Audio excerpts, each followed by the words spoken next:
What is up, everybody? I have returned. The Saint is in the house, and it is time to get into the Wrestling Wire. Uh, Lots of great stuff happened over the weekend. Two different shows. Uh, One worked, one attended, and got just a lot of good, solid wrestling comes out of this. A lot happened during the week between Monday Night Raw, Tuesday night's NXT. We get Braun Breaker winning on Monday Night Raw. I was expecting that to help the, ratings as, much as there are any ratings anymore for NXT. However, turned out not to be the case. Uh, but, it's just one of those things, man, where the the main shows are doing everything right, hitting all the right notes, but they're just not pulling the numbers like we would expect. I heard the Friday SmackDown ratings weren't very good at all. Still over 2 million, which great. That's awesome. But when you're in this game for that long, I would have expected 2.5, maybe even closer to a 3 million on Friday night. Obviously, with other things coming up, we're getting into baseball season and we're getting into all these other sports seasons. I think we're coming up on the NHL playoffs soon anyway. Just there's a lot of market out there, a lot of different things that people are going to be after trying to get um trying to pull ratings and trying to get their viewer numbers up as well. But we're going to start with Friday night. Friday night was his pro wrestling in Packlet, or that generally is run in Packlet, South Carolina. They ran it in Una at the Firehouse. And, you say what you want. The action in the ring was fine. There was nothing wrong with the show as far as the talent that's in the ring. We had a lot of audio technical difficulties. I've spent the last hour or better working on that with the promoter. Things are on the up. So that's a great thing there. No problem with that. Uh, if anybody from that show wants to chime in, please feel free. If anybody from that show has anything to add to it, do me a favor and hop on in. Michael King, as you can see, I know you're driving, brother, but I got the shirt on. Thank you once again. I greatly appreciate it. Shirt is awesome looking. It's actually the first time I wore it, so I wanted to save it for a good occasion. So I waited for today. Um, I did not buy any merch last night at the other show we attended, which I'll get to shortly. However, my wife did. Um, she bought from from the always excellent people to see James Johnson, Selena Rose, Daddy Daughter Dance. Just two wonderful people, man. You can't go wrong with them. They're just amazing people. Um, James gets on my nerves because he doesn't think he's as good as he is. And I told him last night, I'm like, please don't ever sell yourself short again. I'm like, I can't take it. You're too good in the ring. And he handles himself backstage like a consummate professional. Selena's just a wonderful young lady. I think very highly of her. I can't wait to see them next time. And it, I was basically told I've got no choice. I now have to make sure my daughter's in attendance as well for that show. So I'm genuinely excited for that. But at any rate, you know, back to the audio issues are turning around. The crowd attendance is another game that, okay, I see y'all. I understand what's wanted. We're going to do our best to help with that. Anything that we can do, Mr. Rollins knows that he can call me anytime, and I'm there to help. Joey, the Booker, Joey knows he's got he's got me in his corner, man. Anything they need, they know I'm right there to help. So, uh, I believe in that show. I believe in a lot of. If I don't, if I work with anybody, it's because I believe in what they're doing. And I need to make that very abundantly clear because there's a lot of people are like, oh, hey, why don't you? Mm-mm. Oh, you should do. Nope. Nah, I'm not going to just, go to put my hand out at every event, pay me and I'll help you. No, I got to believe in what we're doing here in order to be I have to be invested here to be invested there. And that's all there is to it. And the reality is, while, you know, everything may look the same, keep thinking that. that changes now. Everything's not going to look the same. Every show I go to is unique, and I love that. I love the fact that everything I go to now is different talent, different areas, different avenues, different venues. It's it's what makes professional wrestling professional wrestling. It's a variety show. I've said that countless times, and I mean it. Every place I go is different. Every place I work is different, and I love working for everybody I work for. And to those of you who I don't work for, keep my name out your mouth. Oh, what a concept, right? But so his show, we ended up having a new tag team champions crown in Lazarus Black and Playa, the Wired Jaw Social Club. That was pretty different, and it was a cool match. It was funny as all get out. What's great about all this is this: the referee and behind the curtain for anybody who doesn't know, the referee for that match, his real life job is a CO. He's a corrections officer, right? So when he's searching the heel tag team, these guys get on the ground like they're being frisked for real and get ready to be locked up. They looked like they were very familiar with that. So you got to question some legalities there in the past, but it was funny and it worked. And those are the great things that make that team different. Funny and work. It's awesome. I am really ecstatic about how those two work together. They feed off each other. The work in the ring fits. It makes sense and it works. Beyond that, there doesn't need to be anything. We don't have to go to church together. We don't have to break bread. We just got to show up, get the job done, get paid, and go home safely. That's all we need to do in indie wrestling. Put on a hell of a show for the crowd and make sure that they leave happy and want to come back. Getting a butt in a seat one time, that's not hard. Getting the repeat customer to come back, buy merchandise, and be invested in your product, that's the idea. That's why certain shows are more successful than others, which is another thing we're going to phase into that. When you are dealing with companies out there, and I'll name two that I know have been running for years and I know have done quite well. When you're dealing with companies like Pro Wrestling Union and Palmetto Championship Wrestling, you see that their crowd is almost always the same people, but they tell their friends and more people show up. It's not just, it's not just the church group shows up. The Bible class didn't come from, over yonder way to here. That's not what occurred. There are fans that show up from states away, and they show up to do the things that they're, to be a fan and be in the crowd and interact. One young lady we met at a show last night, 3.5 hours she drove to get to that event. 3.5 hours. She passed a dozen shows. This was brought to me last night. Somebody said, well, hell, she passed 12 shows to get to this one. I said, cool, but how many good shows did she pass on Saturday night? Oh, it was all crickets when I said that, except for the laughter, because I wasn't wrong. But Brian Bullitt, your new HIS heavyweight champion, is in the house. What's up, Brian? Good to see you, man. Sorry I missed you today. I don't know what happened, but we got that audio situation worked on, brother. We got that taken care of. But, there's a lot of great things going on in every individual company. The idea needs to be to focus on the positive and just fade away from the toxicity and the negativity and not pay any mind to it. Brian Bullitt was on a podcast earlier this week, and I was antagonizing. I was saying, if Brian don't win, we riot.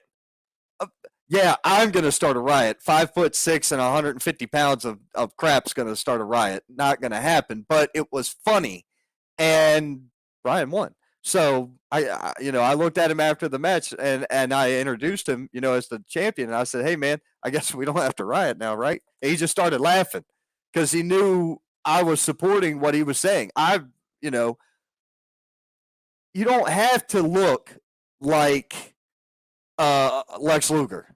You don't have to be built like Lex Luger. You don't have to be over like CM Punk to be a quality person and do quality work and perform in front of a live audience and actually make a difference.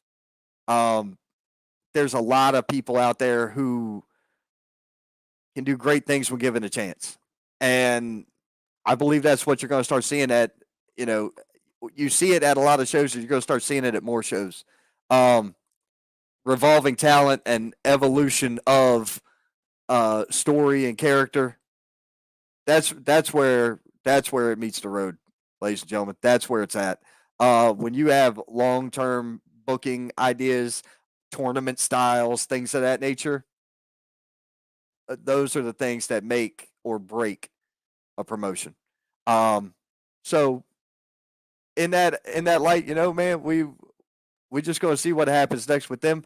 But so as I said, man, there was 2 new champions crowned. Actually, there was 3 new champions crowned as Jackson Insane beat Cooper the House Housley in a hardcore match.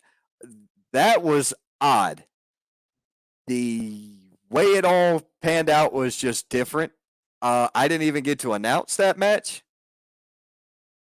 Jax was on his way to the ring. He got ambushed by Cooper, beaten with a 1x4 or 1x3 or whatever it was, and the match started. And in the end, Cooper got his, man. He got it beaten down, and Jax took his United States title from him.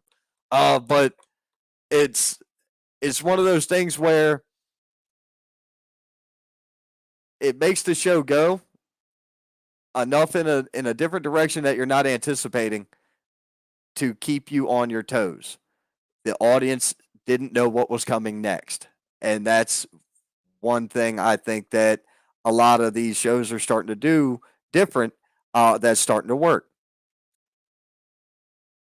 There are some match cards out there, some match posters where every single match is its own individual block, and you know exactly what you're getting when you walk into the building. There are other shows out there, for example, PCW, for example, even I've seen Uprise or HWA posters or or Pro Wrestling Union posters where it's just a poster and maybe a couple of wrestlers on it, but you have no idea what's coming the entire night. You just know that you're in for 2-3 hours worth of entertainment. I mean, and look at it like this: if I paid $10 to walk into a venue for 3 hours, my entertainment was $3.33 an hour. That's it. That's all I paid for an evening out. $3 and something an hour. That's not much. That's fun. And chiming in is Playa himself, new his pro tag champions, Wired Jaw Social Club. That's right, man. Congratulations. Like I said, that was a fun match. I enjoyed all the work in the ring on Friday night. I really did. I don't think that that's the missing key for that promotion. I really don't. But and that's the thing. There's a million little knives that you got to throw at a wall, and you just got to pick the ones that stick. We're going to find out what sticks, and it is what it is. But the long and the short of it is, I can't wait for that. I can't wait to see what happens next at every show I'm involved with. We got May 6th coming up with Pro Wrestling Union's Mayhem, which is JD Drake will be challenging Chase Emery. That's going to be a huge thing. We've got May 7th. I am so torn on May 7th. It's not even fair or funny. You've got Heroes to Legends in Silva, North Carolina. You've got Palmetto Championship Wrestling in Columbia, Lexington. It's so much to do. One person. So much to do. the ref better give my shank back. Man, like I said, he probably confiscated it. My man's a CO. What do you expect, dude? And then now James Roberts, playa, I got no problem telling him I'm sorry once again. I cannot make that show. I gotta have higher advance, bro. That's it. More time in advance to get it straight. This Friday, XCW at East Lincoln Speedway in North Carolina. You guys give that a check out. Dude, they're solid in the ring. You got nothing to worry about. That's not what makes the crowd pop. Being good in the ring is being good in the ring. Wrestlers realistically are a dime a dozen. There's a million of them out here. I probably can't throw a rock from where I'm at and not hit one. But it's one of those things where who wants to make it special? That's what the difference is. You got to want to make it special. Give me something to invest in, to steal the line from my friend Scott Larson of #Truth. But yeah, the Wired, and now you guys are advertising May 7th already. So that's 3 shows for May 7th. All right. Can somebody invent the cloning device, please? I need 5 of me to get everything done. And I'll just send the other ones to go do the other stuff, and I'll go do all the fun stuff. That would be great. Then tell them to. That's not nice. That's not nice. No, sir. I've said it before. I'll say it again. I don't bury anybody here. And I don't do politics and religion. I try to stay away from all of those things because nobody wants to agree on anything. And nobody will ever agree on everything. So, we ain't doing that. I clicked the comment before I saw what it said. But at any rate. So, moving forward, ladies and gentlemen, we are about to get started up with our guest for today, who I am not going to tell you who it is. We're just going to have to wait and see who pops into the room. Oh. Man, what about that PCW crowd last night that popped many times due to great storytelling, the matches for telling? I was impressed. Mr. Ward, you're not wrong, and don't worry, I haven't got there yet. I have not got there yet. Oh, and it's coming. There's God, my phone just keeps going off. Anyway, there's going to be a lot more said. There's going to be a lot more done. But you just gotta wait until the right people show up. Because you never know what's coming. You never know. You guys have no clue who's going to be on the show today. I know who's going to be on the show today. And I believe he is ready. I'm just waiting for the signal. Can I get a thumbs up from you? Are you good?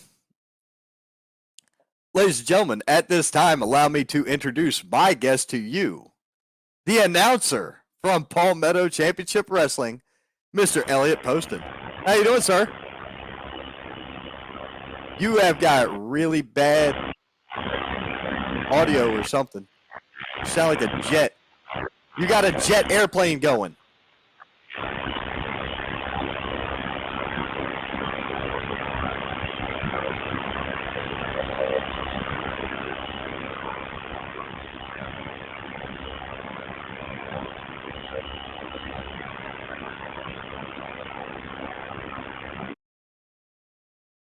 That's better.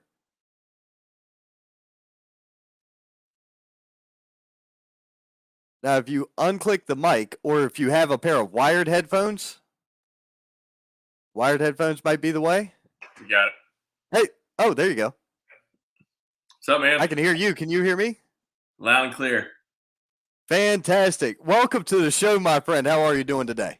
Man, I can't complain, brother. I'm beautiful weather. Hot night last night. That action was something else, dude. Man,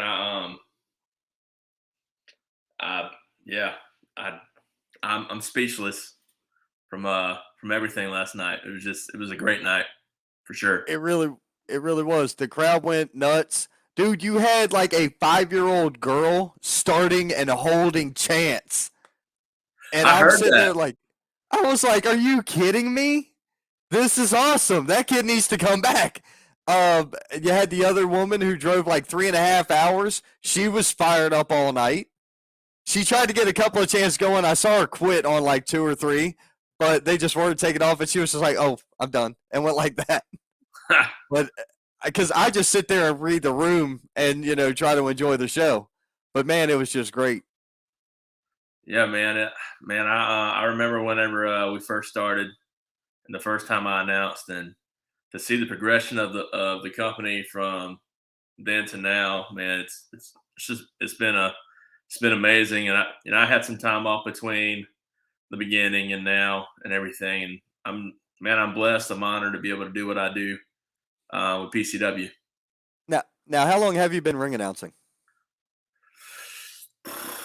So I think the first time I ever did any announcing was for Stars and Stripes July 4th show in Blythewood for PCW, and they had Tommy Dreamer. That was my first time ever, and then I took some time off consistently, probably a year before COVID. Then Okay. COVID hit, and nobody did anything, and then Yeah. I announced a couple times last year, but hadn't announced from I'd say probably July or August of last year until last show. Wow. Yeah. See, I started right before COVID, so I had like 2 shows, Yeah, and then COVID, and it was like, well, we're all done for a while. yeah, man. I've always enjoyed announcing. I did some. So I went to one college I went to for about 2 years. Um, I was their public address announcer for their basketball team. That was fun. I did that for a year, and I didn't do any other type of announcing until uh, what 2014 or 16, something like that, maybe 17.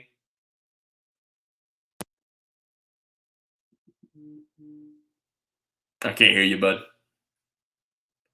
That's a pretty big layover. Yeah, I mean, I graduated from college. Of course, before that, I transitioned to a different college, graduated, moved, got married. Um, yeah, and just I have to think back of when that Stars and Stripes show was, and that'd been like around the first time I really announced. So whenever that was, I don't remember. Gotcha. Yeah. I like I say, I started up here in Spartanburg with CPW. It was one of the. It was I can't remember. It was Buck Carter and Jimmy Ward were were behind the curtain, but I can't remember what show it was. I think Selena was there. Selena Rose. I Okay. think she was on that show. The one I did commentary for was where I met Powers, but that was God, that was in 19. And the cool thing about announcing is you go in and out of the ring all night, so you get a new chance every time you go in. When you're doing commentary, I just sucked for 4 hours. It was no fun. That was abysmal. Like it was a nightmare. But I mean, I didn't know anybody. I didn't Yep. know any of their moves. I knew nothing about nothing. So it's like, well, this is kind of weak. But it was an experience to try to pull or make something out of nothing, essentially. Um, but yeah, Michael King is driving currently, so I assume he's all the way over there by now. But I'm not sure. But as far as I know, he is. If he's not fully relocated, he's almost there. Because I think he left WrestleMania Sunday. I think he left WrestleMania Sunday. Oh yeah, I got a what do they call these things? Spam. Yeah. Cool. I I I'm gonna do something better. I call them sperm. Um, freaking garbage heap. I gotta find the block button for that one, but I'll worry about that another time. Oh, it's Twitch. That's why. Uh, you got a guy on your on the PCW show who uses Twitch Yeah, Rudy J. as part of his promo. That's pretty funny. That Yeah. is cool. So I asked him last night. I said, so because his Twitch is twitch.tv/JRudy. I was like, hey, so what's the story behind that? He said, well, Rudy J was taken. I said, oh, okay. So he had to put his Twitch handle backwards.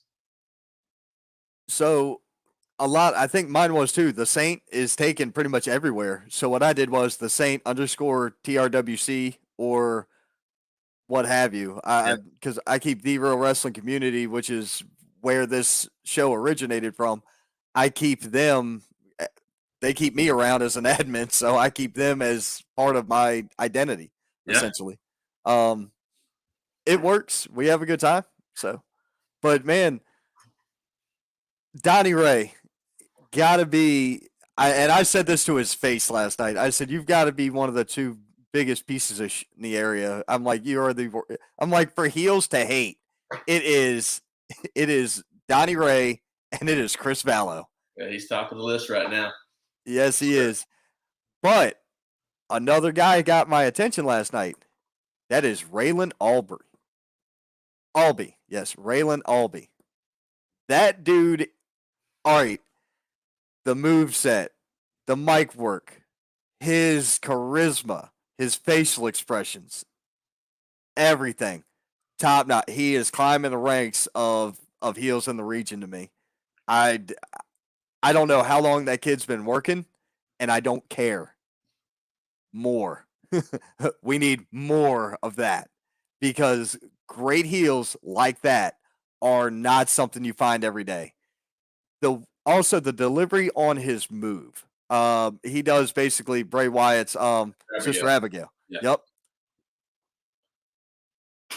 Whether all right, there is no curtain on this show, by the way. We don't do that. I could if you want to stay on one side, that's purely up to you. I don't care. I just do whatever. When he delivers that move, he takes all of it. His opponent just sells it. And I'm like, you don't see that ever. But that kid has it. And I freaking love it. He's taking the bump. He takes all the shock of it. It's so damn pretty. It works. I love stuff like that. Talented workers are one thing because you can find, as I said earlier, wrestlers are a dime a dozen. You can find talented workers everywhere. Let's talk about Raylan for a minute. Okay. This guy was in a 12-man scramble last night, right? And put focus on a hat that ticked fans off. Right. To the point they started chanting insults toward his hat. Exactly. And what did he do? He was like, oh, okay, well then this hat's not leaving my head. Every move fixes the hat, puts it back on. Yep. And then stupid haircut, the stupid haircut chant. Now we got one comment that we got to bring up. AWL, Jimmy Ward, AWL wants to book Moody for June 4th. So you tell the boys to let him off that night. And I'm just a talent man. I just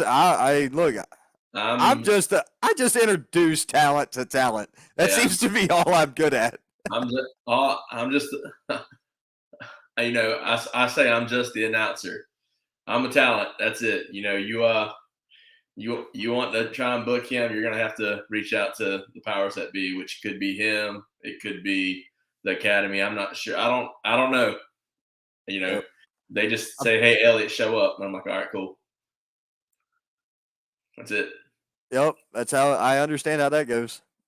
That's, I'm fairly confident I know who we need to reach out to, Jimmy, but we'll take care of that on the backside. Oh, man. But good talent. Like I said, you can find them everywhere. I like the fact that crowd does not know what they're getting.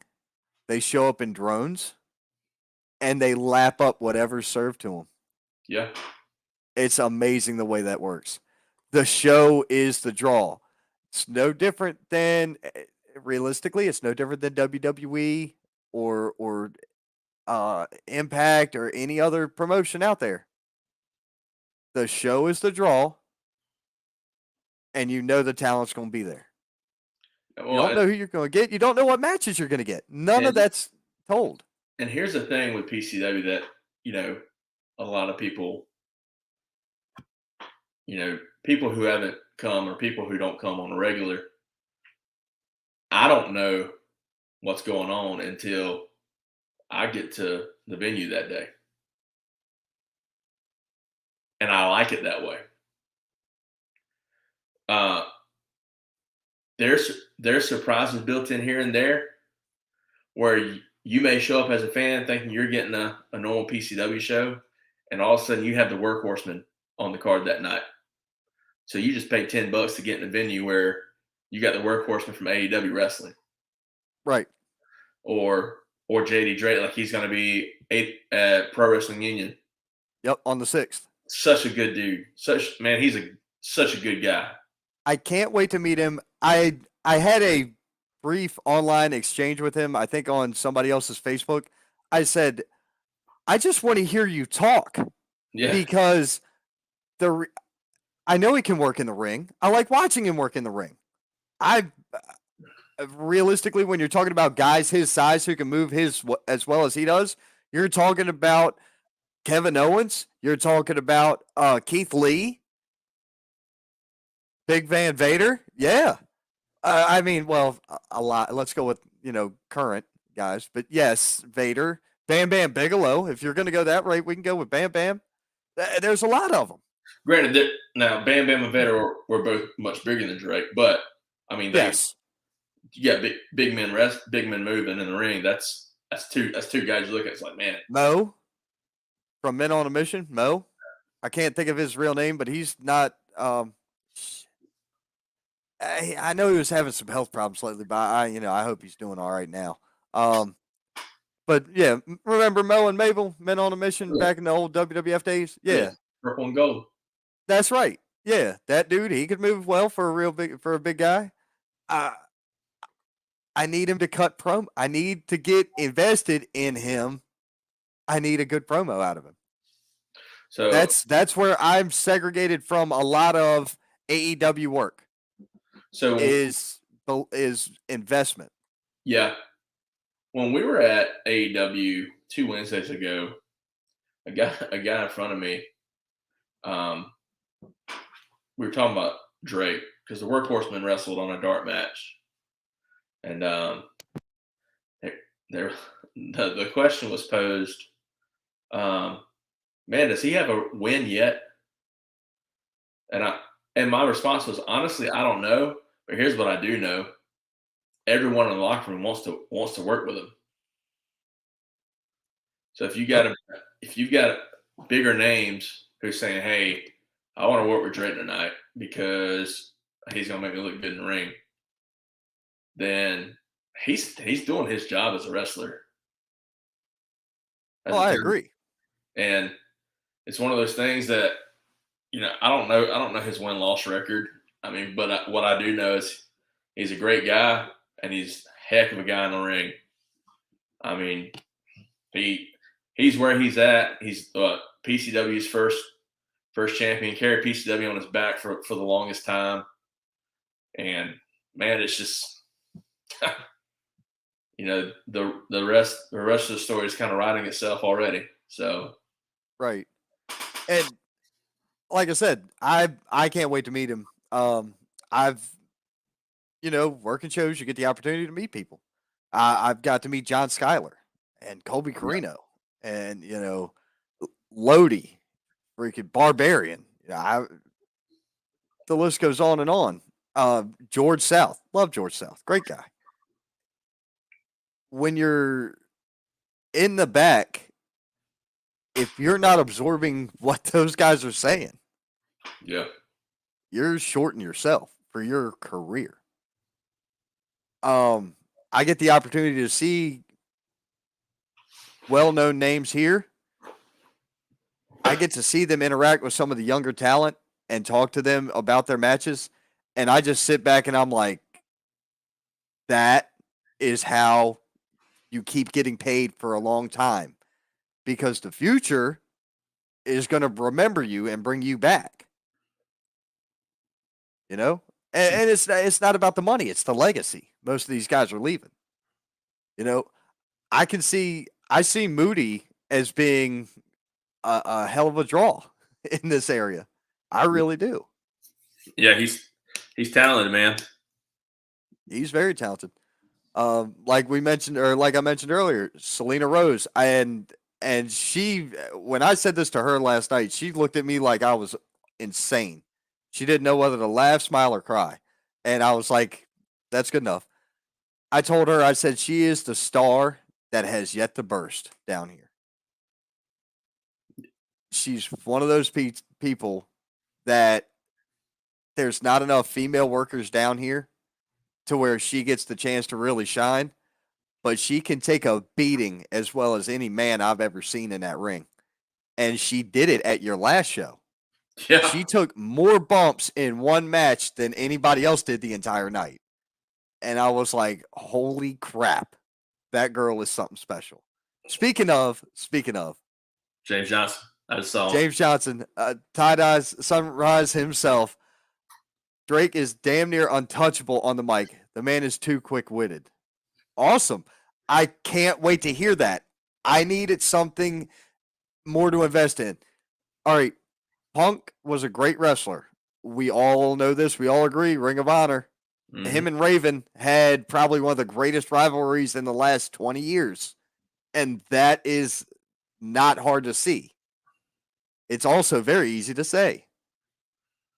But nobody gave a rat's ass about Punk until the pipe bomb promo. That was his transition, in my opinion. That was the transition that made him resonate with the fans. Austin 316, same thing. The Austin promos before that, who cared about the ringmaster? Who cared about stunning Steve? Nobody. But Austin 316, that was the transitional point. And that's what made people care. And he only said that one time. Yup. Once. And it was gold. And it was the delivery, the timing, it was the inflection, it was everything. You know, Morgan sent me a message earlier. She was like, "Oh, I'm glad you enjoyed the show." I'm like, I can't wait to talk to one of your very own later and talk about this show, because we had a blast. My wife was going to be here. That was her thing. Our agreement was this. Her birthday was last Tuesday. Yeah. Last Tuesday, we did the WrestleMania recap. So because on her birthday, I did a show, wrestling show, dinner, and she was going to be a guest on the podcast this weekend. She's too tired today to do this. Now, her and I have both already left the house today. I went shopping, and then I had to go work on some audio equipment. But I'm still here because this is, and you've talked about podcasting. This is kind of my outlet for all the random that runs through my head. I don't have enough pens or paper to write everything down. I don't have fingers enough to type enough. Yeah. I've got to get it out somewhere, and this seems to be where my toxic waste dump opens and everything just kind of rolls. So, good, bad, or indifferent, this is what we do. So, Donnie Ray, man, he's gonna get his at Rhapsody, because he's going up against that dude, John Davis. First off, where in the hell was that guy from? I've never seen or heard of that man before. Man, I'm not sure exactly where John comes from. I believe him and Ethan have done some work with TWX. I believe, I could be wrong. I don't know all the ins and outs of their Ethan's relationships with different wrestlers. What I do know is the dude's a beast. You got that right. He is that dude. Man, my wife and I were sitting there watching, and we looked at each other and we were like, I don't know how good this is going to be, but it's going to be a war. And we were all for it. Listen, it's funny because, I mean, you see, he's an intimidating guy. That dude is massive. I mean, I'm not small, No, you know, I'm small. I am small. and I see the guy. it's funny because he's like, "Hey," I'm getting information about, "Hey, you got any taglines in your name? You want me to say wait? How do you want this done? I normally don't say wait." He's like, "Yeah, I actually do want you to say wait." Tell him what I'm saying all that. He's like, "And I wanted that order," and I'm like, "Yes, sir." It's that simple.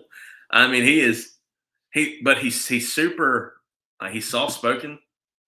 So he is a nice guy, but at the same time, I mean, he's a professional, and the dude is, man. I went back and watched some of those chops he laid on Drew last night, and I'm just got thinking, my goodness, that hurts.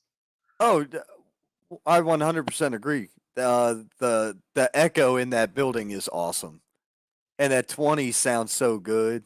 The Hmm. bumps on that 20 sound great.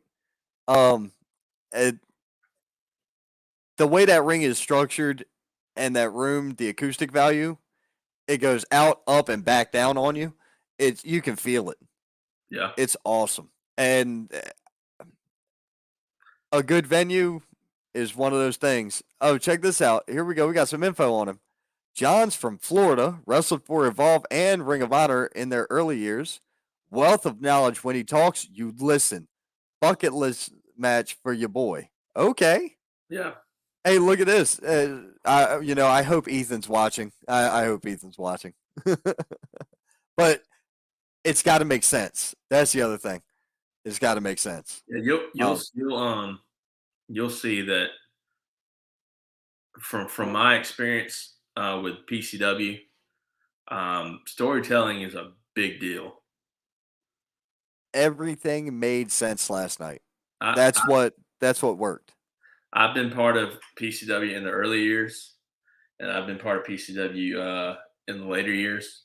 And in the later years, for sure, the storytelling has improved. And you may be thinking you're getting what you want in the moment. Um, you know, what last show? What happened? You had Ethan Case's ponytail got cut off. Ethan's ponytail gets cut off. Then you show up last night. You're thinking you're getting, all right, Ethan and Donna Ray. Here we go. What happens? Here comes Henry Sugars. I was pissed. Here comes Henry Sugars. Hey, look. Yep. Just He's gone. He just says, "Hey, you know what? Hey, you quit. You quit on the fans. You made a promise to your wife. You're not wrestling until I say you wrestle. You wanted to be a producer, so produce. That's your job." And even as a ring announcer, I'm thinking, Henry, I absolutely hate you right now because I'm not getting to announce the match. I want to announce. Oh, 100%. And I love Henry. He's a great guy, great owner. Quality control, whatever his title is, I don't remember. He's great. FBGM Enterprises has been a big deal for PCW for sure. Gosh, I was so ticked. Dude, I was not happy at all because all I wanted to see was we know we're going to get the payoff eventually. It's eventually we're going to see. Do we now? Huh? Do we? All right, I'll put it, I guess. You don't, but somewhere. Or do I? So I have no idea what you do and don't know. It doesn't matter. I'm telling you that somewhere, some way, somehow, Ethan Case is gonna break his foot off in Donnie Ray's, and that's all there is to it. It's going to happen one way or another, whether it's by hook, by crook, or by somebody else's hand, and Ethan's holding the puppet strings. Well, and It's going to happen. you know, Ethan very well may get some joy out of next show with John Davis by proxy. Yep. Or with Ethan's connections, who's to say he doesn't show up to PWX or Pro Wrestling Turbo and say, all right, you know what? Henry Sugars won't let me wrestle at PCW, but I can wrestle here. Yeah, I've now been informed that I need to start attending Greenville. So thanks. More road time for me. Pro Wrestling Turbo is another good one. I haven't been on to make it to the show, but I saw looking at the video last night, man, it's pretty intense. Right. I hope to one day be able to make it out there for sure. I'll put it, I guess, the places I want to attend outweigh the places I don't want to go near. For sure. So there's that. As like I mentioned earlier, wrestling shows are everywhere. It's a variety show, and you can pick and choose which ones you want to go to. You can pick and choose which ones you want to throw your allegiance at. I work for like 4 or 5 different shows. You know how many I work for? Yep, I know. You and I had that discussion last night. I don't announce it every place I go to though. I don't, and that's fine. If they need me, my gear's always in the truck or the car, whatever. If something goes south, something goes wrong, somebody gets hurt, somebody blows their vocals out, sure, no problem. No problem. Yeah, my gear's whatever I show up in, brother. Nope. Hey, look, have you seen the gimmick, the bow tie and stuff? Have you seen this? The red shirt, the black bow tie, and the black. Yeah, I've seen it. Suspenders. Yep. Hey, look, it works. It fits. That's you, man. It is. That's the thing. And I honestly, I've just recently, probably last show, not this past show, but last show, finally kind of found me. Really? When it comes to my attire. What were you wearing before that?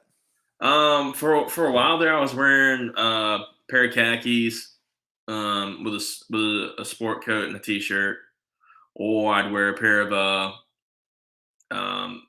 jeans with a sport coat and a t-shirt. Then but with like a pair of dress shoes or whatever. I've done. I think the last show before the extended period I took off, I believe I wore a button-down shirt with jeans and a pair of dress shoes. And then our first show back, I wore a pair of black jeans, that bright colored geometric shirt, Yeah. and a pair of bright colored New Balances. And I was like, all right, this is me. You were comfortable. I thought you were comfortable. James Johnson. And this last show, so my wife was out shopping and she's like, hey, I found these shirts. Do you like them? I was like, I absolutely love them. And then, this show was Bad Vibes. I'm thinking, all right, am I going to wear the same shirt I wore last time? And then I look at the shirt and it's black. It's got blue and orange, like a sunset background with palm trees. And I'm thinking, holy crap, that's Palmetto Championship Wrestling right there. Yeah, it looked good. And I've kind of finally found my get up, so to speak. Now, I will bring up one thing that was funny before you and I were talking outside last night. Before the show started, Shane comes out and he's talking to everybody, and then he gets to talking with somebody else about August. And he goes, but wait, you can't talk too loud because that guy behind you is going to spill the beans. And I'm like, oh, thanks. That's nice. All I know is August. That's all I know is August. So I'm like, okay, cool. I'm just going to repeat August when it comes to PCW. August. So apparently there's something coming in August that we're going to have to pay attention for. And I told him I was going to rag him about it anyway. I'll have to find out. Hey, listening ears are running mouths. But in my case, if I'm asked not to regurgitate something, I won't. And hence the reason, I talked to Ethan last night after the show. I was grateful to be able to speak with him. I and he first thing he did was want to apologize to me, and no, no, no, no, no, no, not necessary, not needed. I no, please don't. I understand. Whenever you're ready, whenever you're capable, we'll do a show. I've got to make two different podcasts now on not on a Sunday, one for him and one for another guest who won't do Sundays. Perfectly fine, not a problem. Yeah, So it's one of those things where I'm just happy everybody's on the up and up, you know? sure. That's all I was worried about. That was cool. So, but man, and it Moody and his family, very nice people. Of course, Jamie and Selena, and I can never remember his wife's name, and it kills me. Um, Kelsey. yes, uh, I got the opportunity to speak to Morgan, and they were talking about the seating changes that they're talking about making. I'm like, that's awesome. I love that idea. They're doing everything they can to accommodate the crowd, and it's great. I find that really special. That your dedication to your audience Yeah. is up there. You know what I Well, mean? let's be real. I mean, none of this happens without who? The crowd. Exactly. Yep. I mean, we And live in a consumer driven society, right? right, So if you're providing a service or product, you have to be willing to appease the consumer to a point. right. I Otherwise, agree. And that's the other thing is all going into a PCW show is that you're getting a PCW show. You don't know. There's no details of card, and I've even been like, "What? That's annoying. I want something to promote besides just the show." but because people aren't sold on talent, people when it comes to PCW, people are sold on the brand. Right, They're not sold on an individual who's going to be there. right, And if you hang so much weight or put so much stock in one particular individual or two big names that's just so going to happen to be at the show, hey, maybe that'll bring in more tickets. Well, what if you just took the approach of, hey, you know what? We're gonna provide a good product, and if big name shows up, man, that's just an extra. You're welcome. right, and and that works for you guys. Definitely, it works. Now there is other companies out there who advertise the crap out of their shows, and I mean, what 1,600 strong filled out some place not too far away. That was huge. That was a pretty big deal, Yeah, especially for down here. But it's one of those things where I look at the amount of money that went out the door to get that done, and the advertising and everything else. There's a this is not for anybody out there who wants to play promoter. No, this is not. This is not where you go to play with dollars. You need a lot more than that to play around with, and you better be willing to lose it yeah, in this industry, um, especially if you want to keep good talent coming around. It's not enough to put the crowd in the seat. You got to keep the talent wanting to be there, yeah. And you and create a it health. shows. It shows. It Oh yeah, shows with you guys, and that's one thing I've said that to Ethan. I love how everybody wants to be involved. You know what I mean? And you can see it. You see it in, and there's a handful of companies you see it in. I love that. I love seeing it. Whether I'm on one side of the curtain or the other, I love seeing it either way because you can tell. yeah. Well, let me rephrase that. Can your average fan tell? Maybe not. Maybe not. Maybe they can. Maybe they can't. I don't know. I can tell. I've been, and it's not because I'm some know it all. I'm not. I have enough of a mindset for it that I can tell what's happening. Well, when you're around something enough, it's just one of those things where you can sense when things Right. are when people are just there just to be there, or when people are there because they're invested. Right.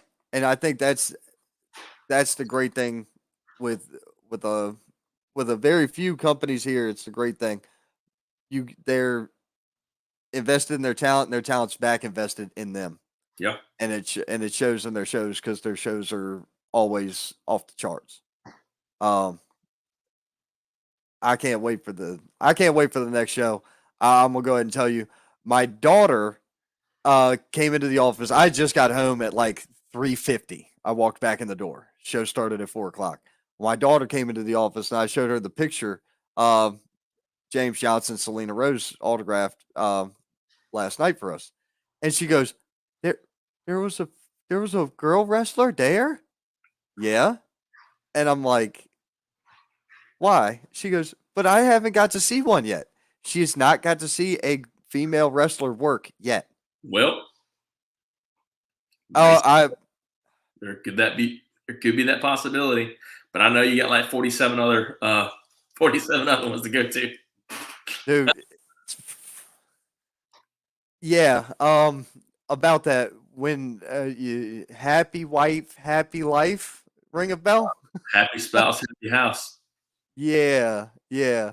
Well, I've got 2 of them now that aren't letting me go anywhere else but but one show. So, um, that that unfortunately got nixed. Oh, I was told on my way home, "Oh, no, you're going with you're coming here." I'm like, "Oh, okay." Man, we we live in an era right now where and granted, I know, like you said, you can pass 12 different wrestling shows in in a 3.5 hour drive, right? But oh, man, we're blessed to have some legitimately good wrestling companies. Some who are just now starting back up, some who've been around for a while, some who, when it comes to the wheel, they've not invented it, so to speak, but you look at them, you're like, man, that's a company that is just they ooze success. And man, I for me, it's simple. If you see someone who's being successful at something, and you mentioned earlier, people do it. Up and coming wrestlers do it with veteran wrestlers. Hey, up and coming companies do it with these veteran companies. Be like, hey, what's some things that you would say? Hey, now granted, you gotta learn your own footing and all that, but man, just soak up the knowledge. Um, yeah, wrestling can be very territorial, but I found that there's a lot of companies out there really do just want to build a relationship because honestly, they're just fans and they just want to see wrestling thrive. Uh, that's where I'm at. Um, I've I've had some unique opportunities. I'll Yep, put it that way. Um, whether it's character development, a little bit of storyline writing, a little bit of promo writing, whatever. Hey, cool. Use it or don't. I don't. What did it hurt for me to make it and send sure. it to you? Whether or not you use it's irrelevant to me. That's not the point. If you trust me well enough to do what I already do for you, here's just this outside opinion, just a thought. And man, some of my stuff, you see it, you don't know it's there, but you see some of my stuff out, and I'm like, I know it's there. That's all I need to know. I know and I don't want a damn thing for it. I want nothing for this. I Man, just want to see the shows improve, or I I, want to see the shows stay great. I'm extremely grateful for people like Ethan Case, Shane Dorr, Henry Sugars, Dave Foster, um, James Johnson, uh, Drew Adler. Drew Adler gave me some pointers last night. Uh, Shane Dorr yeah, saying hi. And then we had another one. What's up, Ron and Elliot? This is my buddy Wesley from Norfolk, Virginia. Actually, just a guy who happened to find a random moron talking wrestling and has actually turned into just a great friend to talk to. Uh, if from a couple 100 miles away. if it wasn't for Shane, I never. I mean, I would have never got the chance. So He's one of my best friends. He's my next door neighbor, also. Really? Yeah. So, Nice. um, next door neighbor, one of my best friends. He's the one who kind of wrote me in, um, to to announcing and everything, and um, you know, I remember James from the beginning. Um, always been really, really nice and kind to me. Um, so, yeah, secrets out, Shane. So there's just yeah, those guys, like I said, Shane, James Johnson, Ethan Case, his wife Morgan, Henry, Dave, and Drew Adler. That's just a handful of people that I'm just really grateful. Drew gave me some pointers last night because his brother wasn't there, and I've never announced Drew before, so that was interesting. Um, and it's just one of those things that it came time, and I'm ready to hand over the mic, and I'm just like, hey Drew, where's your brother? I don't. I've never announced you. I don't know your stuff. I don't know what to say. And Right. he takes time to just say, hey, I'm this and this and this and this. I'm like, all right, I can do that, and just spill it out. Yeah, it was done right in the ring. Yeah, that was what was funny. And then James Johnson and Paul and Asher right before the scramble almost had a fight over who the best dad was, and I just kind of had to say, hey, well, this helps me put food on the table some. So I'm a dad too. So I need you guys just to kind of break this up so I can get on with doing what I got to do. Right. Um, Exactly. But it's true. It's a cult. You got that right. Man, but it's a good cult. Okay, it's a good cult. There's a difference in cults. It's a good cult. Not an occult. It's a cult. Yeah. It's a cult, not the occult. Whatever people believe, it is what it is. But let's just distinguish the difference between the two. God. It is a cult of personality. All right, so you can tell Shane is definitely a father because that was like the dad joke of dad jokes. But well, especially with wrestling fans as children. So. Oh man. But man, my Morgan, I don't. So, two things real quick. Morgan and Ethan once just gave me a note, and it just said, "Hey, we're grateful. We're grateful for you. Thank you." And things like that go a long way with me, and I don't think they realize how far that went. Just they literally just left a note and said, "Hey, we're grateful that you do this with us. We're thankful for you." And that was it. Whenever I was making my return last show, I had so many people who just said, "Hey, I'm so glad you're back." And that was like, I'm like, whoa, me? Because I'm just a good old boy from a small town called Pamplico, South Carolina, who just so happens to love announcing. But a thank you, an appreciation, words of encouragement, words of affirmation, whatever. That stuff goes a long way. So I'm so grateful for my PCW and PWA family for sure. Well, dude, it's like I said to you last night. I was like, there are a handful of announcers down here who have name credibility. Okay, there's Brett Wolverton, which I've never got to see Brett in person. Good guy. I've heard. Do what? He's a good guy. That's what I heard. One of somebody that grew up with him in like Michigan or Ohio or wherever he's from is an admin on the Real Wrestling. Like they're friends. They know each other from high school. And I'm like, that's like out of this world wild for think about how astronomical the odds of that are. A random ring announcer in an area that I'm not from, but I'm an admin for this page, this dude from this state is just out there.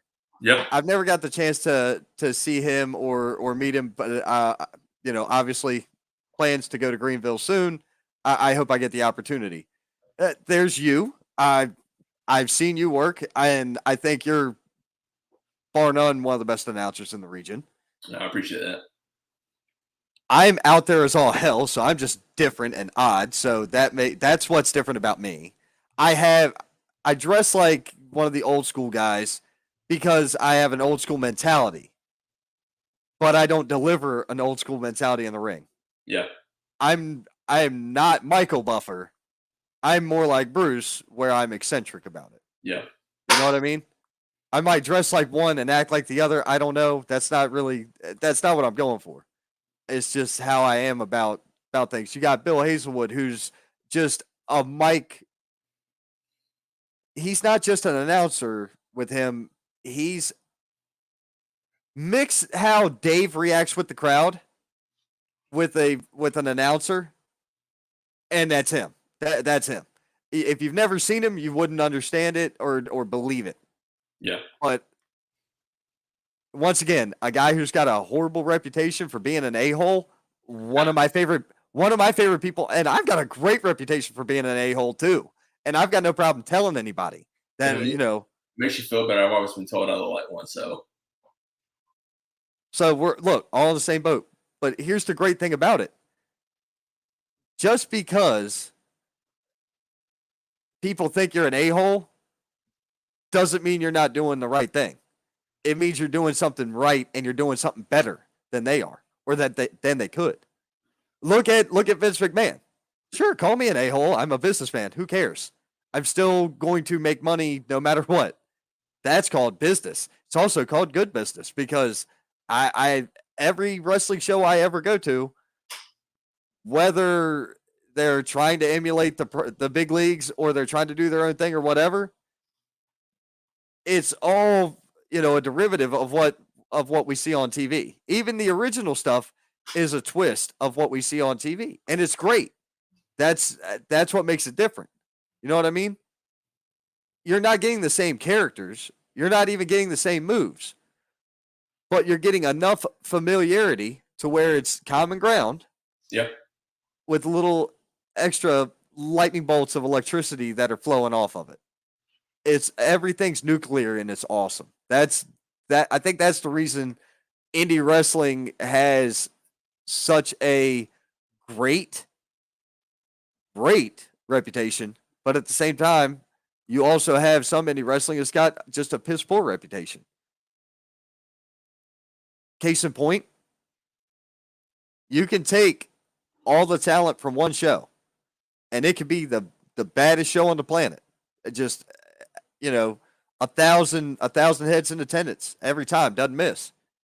But you move it across the state somewhere else, and it draws like 50 people.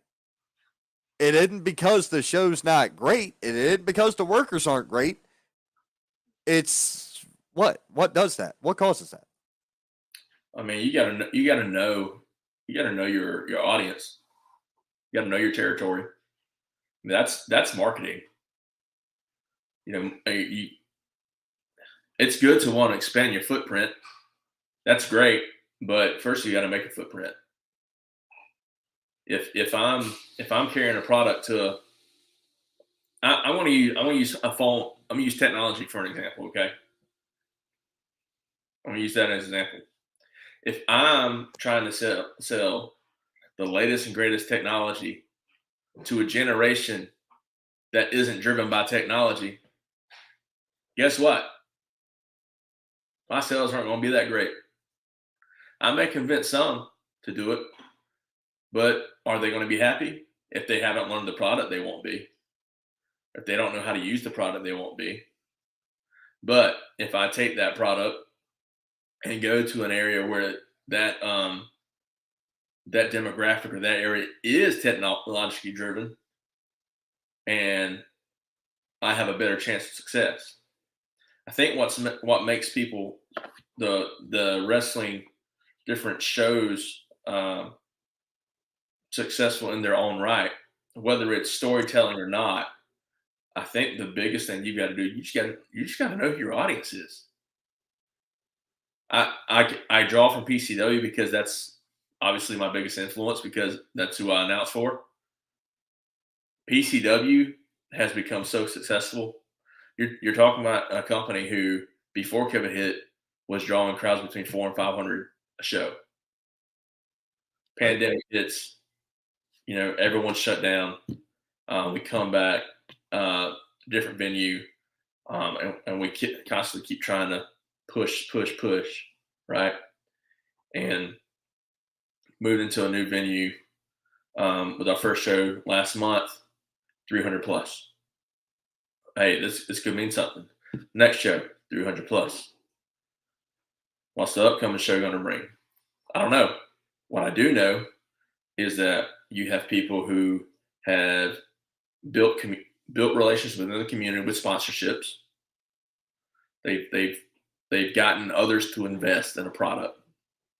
You've got people who are from the area who are willing to invite the casual wrestling fan, the extreme wrestling fan, and the person who absolutely hates wrestling to the show and say, "Hey, give us one shot, and I promise you'll be back." And what happens? You believe in your product, and if you believe in your product, you sell your product, and then the people come back for more of your product. Oh, case in point, right here. I've pre-COVID, Shane and I had a couple of conversations. Not terribly many. When I fell butt backwards into professional wrestling in 19, I reached out to Shane as a different promoter because I was just trying to see, hey man, what can I expect in here? Because I knew Shane was from out of town, as am I. Shane's from New York. I'm from DC. I hit up friends in DC, asking them questions. People who were, had stuff to do with Wilmington, like Papa Stro. What is that? UPWA or something like that? Papa Stro and them. You know what I'm talking about, right? No. Okay. Well, if you mention Papa Stro to some of the guys in your circle, they're gonna know who I'm talking about. No. But at any rate, I reached out to 10 freaking people. Shane got back to me. And a couple people from DC got back to me. That was it. I got 3 people at best because I'm just trying to get a feel for what I'm getting ready to step into. And I took everything everybody said and I've minded every single word of it.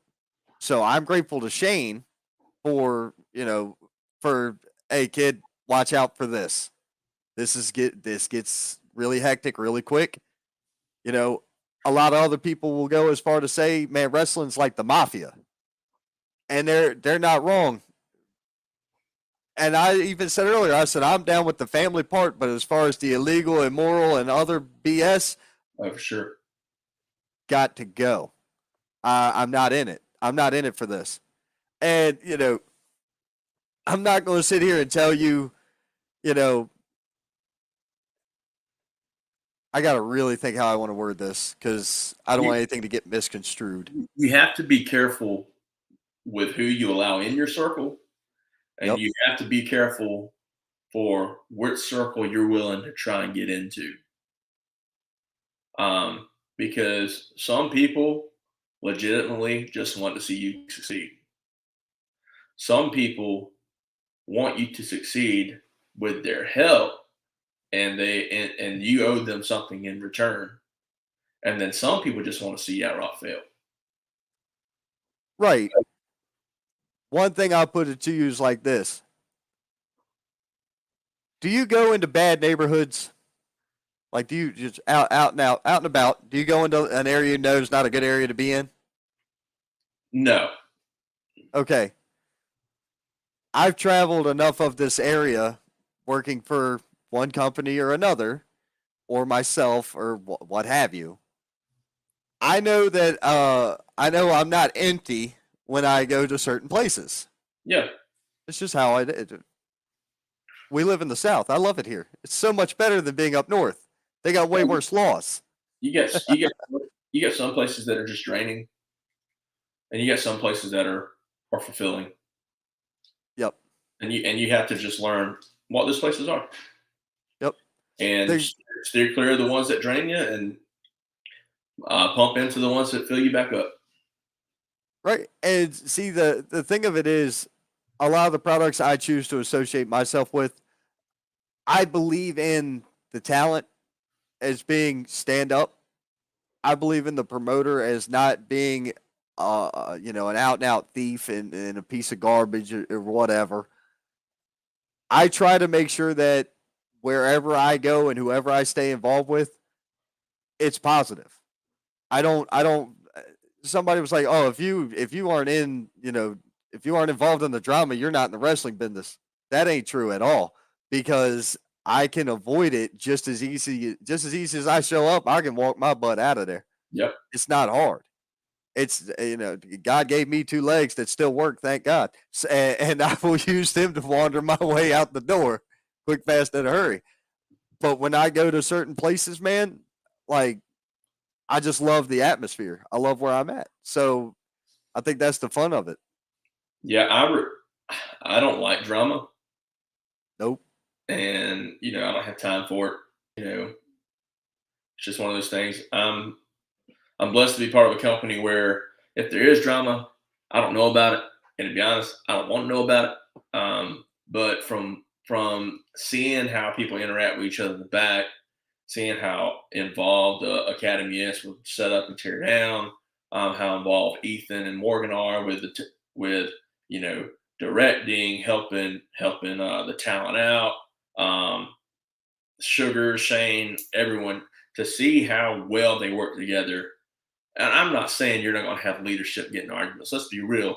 In order for things to succeed and continue to progress, you're going to have those hard conversations within a company. Right. You can't not have those conversations.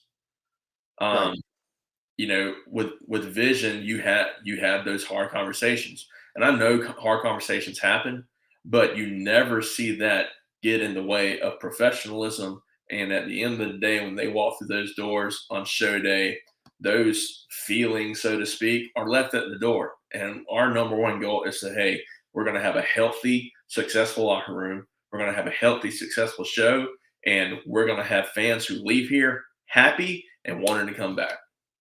And boom, that's it. Exactly. Let's take this time to get caught up on some comments because there were a many of them. All right, a question came in. Does C.W. Anderson work the Indies in South Carolina? I don't know. I can tell you a couple years ago in Rock Hill, he did. Okay. I don't know if he's still licensed in South Carolina.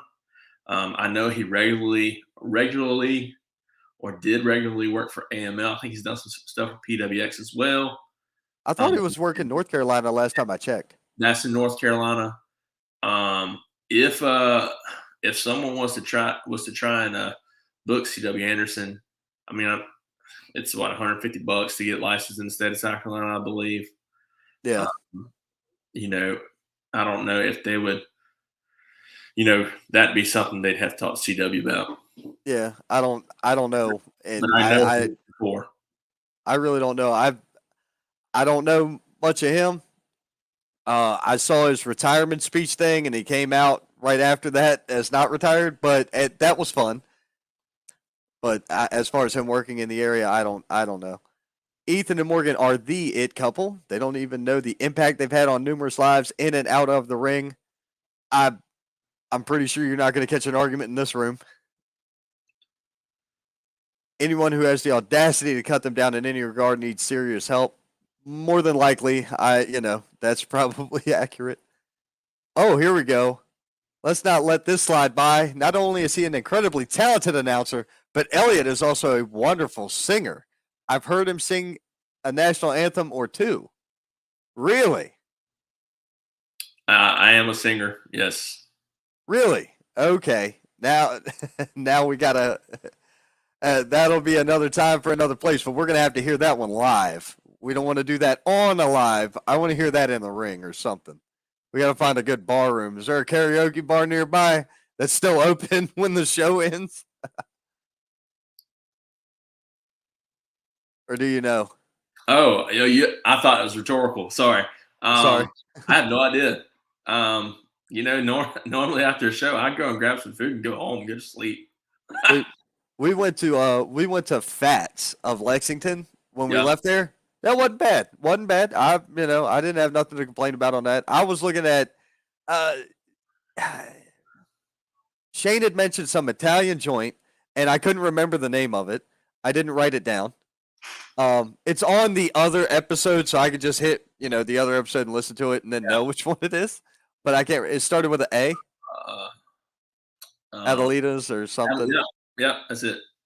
Really? Okay. Well, I just made that up. I just made whatever I said up, so that's cool that it's the right name. But yep. So that's cool. For that. See, James Johnson didn't hear you sing "Don't Stop Believing." Oh Lord. Yeah. So what Shane's referring to there is after one of the first PCW shows back in our earlier days, we all went to oh gosh. Pollywags? No, it wasn't Pollywags. It's an Irish pub called Beef O'Brady's. We all went there and they had karaoke that night, and I sang "Don't Stop Believing" by Journey. And nice. Yeah. The last time I sang in the shower, the plumbing stopped working, so I don't even want to try that. I'm done. I'm not doing it. I'm good. Well, this is enough. I've been singing for 20 years, so now 25 years ago I sang in a choir, but that's 25 years ago. I don't sing. I started singing when I was 15.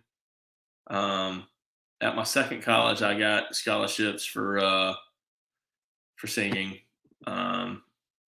and I've sang as part of the worship band since I've been doing that since I was 15 or 18. So yeah, I've been singing a while. Gotcha. And also impersonations. So all right. Before I continue on with the comments, put one out. Go ahead. So my, I did. So let me set this up with a story real quick. So my for my son's 7th birthday, we all went to Universal Studios, right? He's born around Thanksgiving, and for his birthday, we met some friends at Chef Mickey's. So, due to the recent pandemic, kids can't get close to the characters when they come by. But so Mickey comes up, and they're playing music and all that, Mickey Mouse, and I just start talking like this. I'm like, "Hiya, pal! Oh boy!" And I just keep talking, and the guy who's with Mickey comes up to me. He's like, first of all, I was kind of freaked out for a minute because I'm thinking, holy crap, Mickey's sitting here talking. He's not supposed to be talking. What's going on? And then I looked over and I saw it was you. And this one of the Disney guys says, you have one of the best Mickey voices I've ever heard. And I was like, oh, well, just throw me the money. I mean, you tell me where to show up and I'll be there, brother. And, we had some laughs, but, so Mickey's one of them. That's one of them I do. It's just like, hiya, pal. Oh boy. That is awesome. So. That's freaking awesome, dude. That is great, dude. Oh my God. Wesley chimed in. He was saying how he's met a couple of people because of my show and become friends. Marquis McQueen, another young independent wrestler in this area in Spartanburg. I've met him a couple times, haven't got to see him work, but he seems like another jam up guy. Wesley's talking about promotion VCW in Virginia. I guess that's another place on the road I'll have to end up hitting eventually. Donnie Ray chimed in. Big fan of the new producer. Donnie Ray, I have a feeling you're going to be a big fan of the new producer until he produces matches that involve you getting your um your face smashed in. Yeah. Um, that dude versus Donnie Ray, uh, I can't wait. I can't wait to see it. Listen, you're going to have two great workers in a ring together. Yep. Um, love him or hate him, Donnie Ray is. I mean, he's a great worker. Well, He's got a beautiful senton, aka swanton. I mean, absolutely yes. beautiful. Um, and man, just yeah. I mean, it's Oh, gonna be a banger for sure. I you've got no argument with me about his in ring work, none whatsoever. Um, as I said with Shane before, I've never seen anybody walk through the door being so universally hated until they were elected our last president. Um, I mean, reality is Donnie Ray is that heel. Yeah, I feel like with a PCW crowd, you could put Vladimir Putin and Donnie Ray in the room, and the fans would pick Putin with God. with the heat that he's got now. Uh, we're in the South, so I don't know. We're Well, in the South, so I don't know. You know, that's a different ball. You go to certain well, other places, you know, maybe. I say that, but you know who had more heat than Donnie Ray did last night? Henry should. Um, no, Raylan. Raylan had more heat than I think Raylan had the most heat last night. He got when I tell you that kid is extremely hit my radar last night, I was like, oh, I freaking love this Well, Ray, because he was so dirtbag. It was so great. get someone to do your dirty work for you. You're going to be the most hated person in the world. Exactly. But when it came time to put, boots to faces, Yeah. Raylan got his hands dirty. And that's what I was like, all right, there we go. You see the aggression coming out of him. You see the hatred spewing from him, the disdain on his face. Like I, it's I great. love I love what Raylan's doing right now, man. I do. He, because I've seen him. I've seen him for a couple of years now, Really. and he's. Um, people may not realize this, but when it comes to our production, he has his hands in our production a lot, and he's he's worked his butt off, and he's also a graduate of Powerman Wrestling Academy, and I'm excited to see where this progresses with him and the Funk. I'm wondering, hey, do they have a stable name? Do they not? Are they going to get more people? Are people going to make a deal with Raylan Albee and join his stable? I'm interested to see where this goes. And because like you said, he's one of those people. He came out for a long time and just keeping his eyes on the matches. Long term storytelling. What's What that? a concept. What a concept, right? No, don't give me something on one show to make me want to see the next three. That's stupid. I paid now. Give it to me now. Man, Raylan Albee has been coming out in Iron Talent for about, I'd say at least 6 to 9 months, maybe a year, easily, because he's just picking the right person to make a deal with. Okay. I mean, I you got to remember, last show was my first. Yeah, and I know that, but for the longest time, he was come out in a suit. The matches would be going on. He'd come out in a suit, and he would sit there in the entryway. Sometimes he'd sit down with a chair. Sometimes he would just eye it from the aisle. Sometimes he'd walk around the ring and just watch. And then the match would end. He'd shrug his shoulder or applaud or something, and make his way back to the back. And even as an announcer, I'm thinking, all right, what's this guy doing? I know who he is behind the curtain, but what's he doing right now? What's Right. going on? And you're seeing the page turn slowly but surely. And it's like, oh, this is what he's been up to. He's been out of Right. town because he's trying to build he's trying to build something. Right.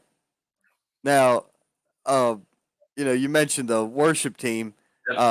The guy that was watching with us, he plays drums for the worship teams, Calvary Chapel in Branchville. So that's cool. It's always cool to find common denominators amongst people. Oh, for sure. Yep. But he's heading out. He's going to watch the rest of the show later. Um, he's heading out to go throw the football with his kid. Let's see here. I always thought Raylan was a smart man. Then he put his hands on Selena. Now I've put my hands on him when I see him next. Yeah, Yet I'm ready. another one. I'm ready to see that match. I'm hoping that James and Raylan can create some magic without any interference. They make cages for that. It's true. They make cages for But that. we're in South Carolina, so I don't know how far that can go. But Cages, hey, listen to me. Cages are one thing, blood's another. That's true. There's a difference. That's true. Accidents happen all day, every day. Listen, just don't. As we saw last night, accidents happen. I'll stick to my one job and I'll just announce. I don't care what I'm doing as long as I'm there for it. Okay, how's that? I don't care whether I'm paying or paid. I'm just there. That's all that matters. Look, Ethan Case as the producer, I'm sure I'm sure not only is his eyes on Donnie Ray and trying to figure that out and everything, but I'm sure he's looking at everything else and figuring out, all right, what do we need to do for this? Because he's producer of the show. Yeah, that makes sense. That definitely makes sense. And there's so many ways that they could attack this too. There's so many ways the story could go. It's going to be a long road, but it looks like it's going to be the road worth traveled. I've learned just to not think about it. Really? Yeah, because man, I trust the producer. Well, not that. Look at it. You have to look at it from, I guess, my perspective at this point, as a fan of the show. Oh yeah, for sure.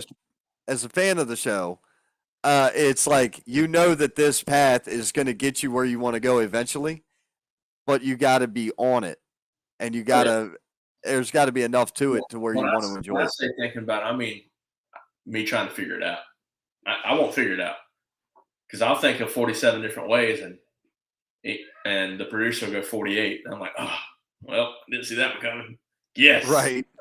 Right. And sometimes, not only that, but sometimes, especially in this, yet again, conversations in the back, right? Or conversations in Gorilla or whatever. It's like, hey, what about that? And it's like the most basic, mundane thought. And that happens to be what catches fire. Yes. I've been around a couple of those scenarios, and I'm just like, keep it simple, stupid. It's basic. Not everything has to be articulate or overbearing or overburdened or convoluted. You can make this is the most basic good versus evil, you cut my hair storyline ever. And it's got everybody enthralled and absorbed and into it. Everybody's bought and sold. That you could say, and most of the crowd can say what they want. Most of the crowd can say what they want. I until I see a ticket checker for why you bought your ticket, I'll never believe it, because I guarantee you half of that crowd to 75% of them last night were checking the box to see Donnie Ray get his ass handed to him by Ethan. That's because guess what I paid for? I paid for something I didn't get. And that's exactly what happened. And I get, my question becomes now, all right, so Henry's prohibiting Ethan from doing this. What's next? I mean, has Ethan created an enemy with Henry now? Because Or was Henry just saying, "Hey, I'm the boss. I'm just doing my job." You know, he came around as a as a jerk. Um, Eh, but at the same time, you know, Henry's got a point. Hey, Ethan, you retired. You asked to be the producer. I gave you the job. So a little thought. Henry was already in a bad mood because of Foster It's true. losing his It's money true. Well, I mean, when you made the mistake of betting on Kansas, um, to win and a Grammy. to win a Grammy instead of the national championship from March Madness, I mean, Dude, I will be 100% honest with you, and this goes on everything. If it wasn't for Will Smith smacking Chris Rock, I wouldn't have known the Oscars happened. touche. If it wasn't for them bringing up the Grammys last night, I wouldn't have known that happened. And if it wasn't for the people I work with in a locked, I'm in a confined office. Yeah. Okay, there's hundreds of people in this building. If it wasn't for them with their general sports jargon talk, because if there's a TV on near me, I pray to God that it only has the Weather Channel. Because if you turn news on, you got political mouth breathers over here talking, and I'm like, ugh, don't associate me with anything. Just leave me alone. You don't want my opinion because I'll make everybody hate me. Let's not do this ever. Just stay away. Just keep me out of it. Just keep moving, right? Yeah, keep it moving. I wouldn't know that the NCAA was going on. I don't watch any of this stuff. I can't get into it. I've tried. The only thing I can remotely get into, sports wise, is hockey. I enjoy watching the Capitals play. Yeah. And the reality is, I would love to see because the Fox deal or whatever. Sure. Who was the guy? Who's the dude who used to be a commentator for WWE and NXT? Pat McAfee. No. I love him. He's great. His podcast, his YouTube show is gold. Jonathan Coachman? I can't stand Coachman. Mauro Ranallo, right? Oh, yeah. Showtime. Yes. All right, that dude.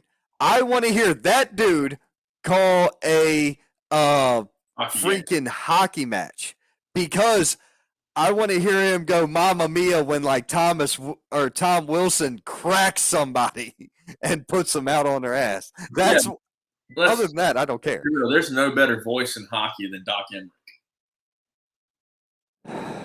You can't convince me, Ron. I'm not gonna try. He's Doc Emrick. He is when I turn on a hockey game, I want to hear Doc Emrick. If I don't hear Doc Emrick, whoever it is, who are they trying to sound like?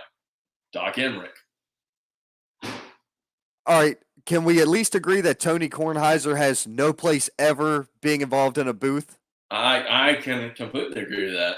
Thank you. Okay, we can go with that then. I will go with Tony Kornheiser has no business ever being in a booth ever. PTI, leave him there.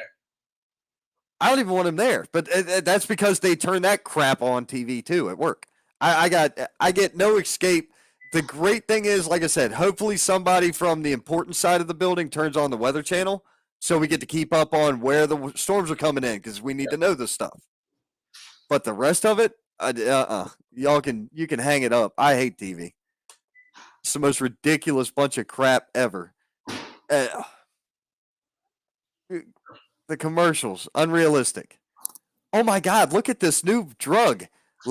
You have all these symptoms. That disease comes with a hot chick and a puppy. Can I have that? What is this? It's marketing is horrible today. Hey, be careful. You're about to go political at the same time. No, I'm not. I went that far and that's it. Man. But dude, we've been at it for an hour. Just you and me, and I saw you open the door. I don't know what your time is like. I do want to talk about the scramble. What was that? The school? What was that? The student scramble? Is that what they called that? The Palmetto Wrestling Academy Graduate Scramble. Okay. How many people were involved in that? 12. 12? Number one, If I remember I correctly. wish the huh? If I remember correctly, yes, 12. All right, so we'll call it 16 because of the four faces of Cut of shot. Cutshaw. Makes Yeah. Okay. So we'll go with that. Sarcasm. My bad. Only thing I wish I knew going into that was that it was an elimination match. I would have felt so much better because when the first pinfall happened, I'm like, "That's it? Wait, what the?" I had no idea it was an elimination match. Yeah, I probably should have done a better job announcing that, but we've done so many scramble matches. I guess it's kind of one of those things that, in my mind, it's kind of understood. But Oh, okay. Because um, I was sitting there confused, and then all of a sudden it kept going. I'm like, you said has been eliminated. I'm like, oh yeah, it's elimination. I like these. These are good. Go. yeah, so normally with a scramble match in the like our first scramble match we did, I explained the rules. But we've done several scramble matches. One because let's get good matches out of them, right? But we've done them for number one contendership. We've done them for we do something called the Palmetto Classic. We've done it to see who gets a first round bye for those, and we've done graduate scrambles. We just this one was another where it may have been a 4 or 6 man scramble match. This one was 12. You had Moody, J.R. Riley, Chaz, Dustin Taylor, who's been gone for a while, but he came back. Alex Xavier Bright, he made his return. You had Rudy J. You had J.R. Did I say J.R. Riley already? I think I have. But you had James Fluffman, Johnson.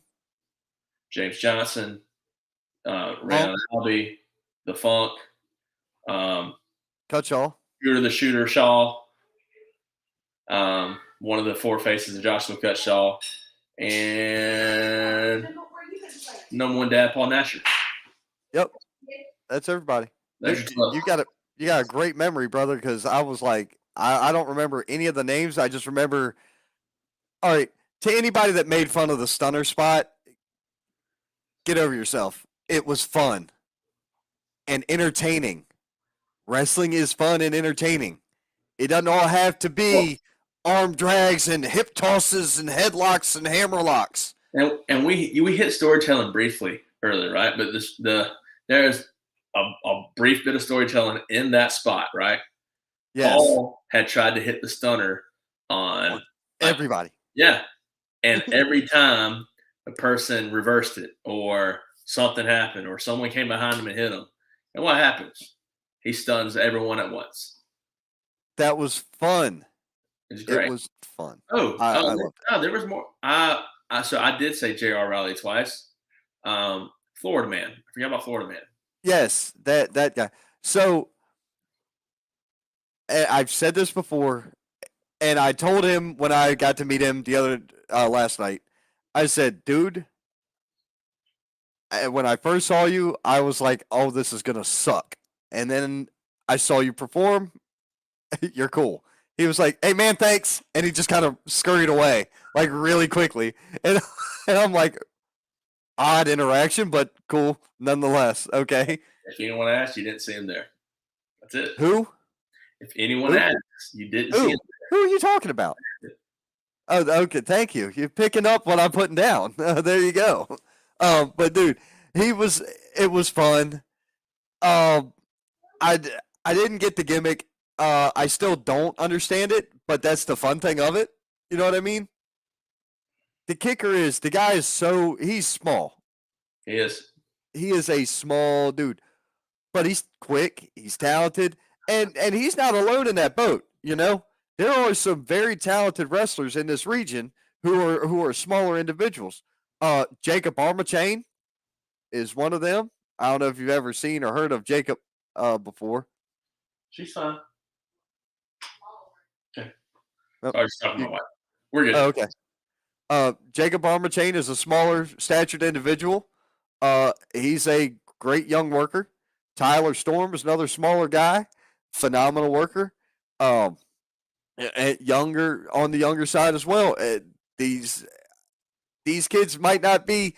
Yeah, you're not looking at the next heavyweight champion of the world, but you're Yeah. looking at somebody who's going to sell some merch and put some butts in some seats because they're entertaining and fun. And that's what, to me, that's what wrestling mainly needs: entertaining and fun. It's an outlet. Yes, a reason. People come there to get away. 100%. And 100%. if as an announcer, if I can bring a smile on a little girl's face because it's her birthday and we sing happy birthday to her as a crowd, so be it. I wish I had known that's why I was there for my wife was her birthday, but that's okay because I mean she's a little. Yeah, I was told, hey, can we do this? But long story short, they had tried to do several things for the little girl for her birthday, and both things got canceled or something happened, and one of the older sibling or mother or whatever just kind of approached Morgan and said, hey, or sent Morgan a message like, hey, uh, if y'all can't do this, I understand, but here's the story. And Morgan and Ethan just came up to me and said, hey, can we do this? I was like, yeah. Why not? Yeah. Well, why not? I love that. I get handed a card from somebody. Oh, here, say this. Yep. Rock on. Yeah. No problem. We had several people in attendance last night that we had Jabari Wade, who's a founder of Nothing But Wrestling Group. I think I added to that group, by the way. Nothing But Wrestling. It's a Facebook group. He's also owner of a printing company in the Columbia area. We had a guy named Jamal Bates that was there last night, who's a radio personality. Has his Jamal Bates show. It may be even a national syndicated radio show now. I have to double check that. But he's been in radio business for as long as I can remember. Great guy. I called him out and he just smiled and said, "Don't do that." Your intermission. But nah, man. I mean, it's an outlet. People can get away from everything going on in this world, whether it's you name it, they're going through it, and just for 2 to 3 hours, just get away, be entertained, not have to think, not have to worry. That's right. it. Let me do what we do. It's like I said, variety show, and it's one of the best ways to escape because there's always something for everybody at every show, and it's cheap. It's affordable. Like I said earlier, $10 a head to walk through the door, 3-hour show, $3.33 an hour is what my entertainment cost me. Shit. Try to find that anywhere. Or you can't go to the movies for that. If you want to get front 2 rows, it's $20. Well, yeah, of course, but in general, wrestling general admission, almost everywhere is like $10, or in some places $5. But some of the places that were charging $5 weren't drawing 40 and 50 people. No, I mean, yeah, it's and there's some companies I know who any kid 10 and under they don't charge for, and it's great. PCW partners with a company for any first responder. I think first. I know veterans and active duty are included, and I believe it's even first responders. Vet ticks go if you're a veteran or active duty or first responder, you get your tickets through them, and it's no charge. Get this, Shane and I had that discussion. He had told me about vet ticks. The very next day, or like this was before the first show, by the way, that I went to, the last one, not Bad Vibes, but Sandstorm. Yep. So we went and got our taxes done, the wife and I. And the guy behind the counter carried himself in such a manner, I could kind of tell. And I was like, "Hey, man, you served?" He said, "Yeah."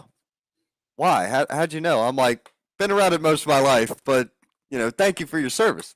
Yeah, He goes, "Yeah, man, just trying to find something to do. Got to find something to do. Stay busy. Got to keep busy." I was like, as a matter of fact, check this out. Here's Vet Ticks, and hey, look at the show in Columbia coming up. I'll be there. I'll be here. We're going to be in attendance. This is going to be a fun wrestling show. So whether or not he showed up, no clue. I've never seen the guy again in my life. But it's just one of those things where that's a very special thing. Heroes to Legend does it with Answer the Call, and that's awesome. Cole does it with his show, Pro Wrestling Union. They do first responders. Cole's always been involved with first responders and his brothers, in the sheriff department and all that. It, it's a great thing to give back to the community when you can. absolutely. So that's I've always been a part of stuff like that. American Legion Post and the Yeah, Optimist Club and stuff like that. I've always been involved with those when I was a kid. I grew up in an American Legion Post. Now, for the most part, that's a great thing.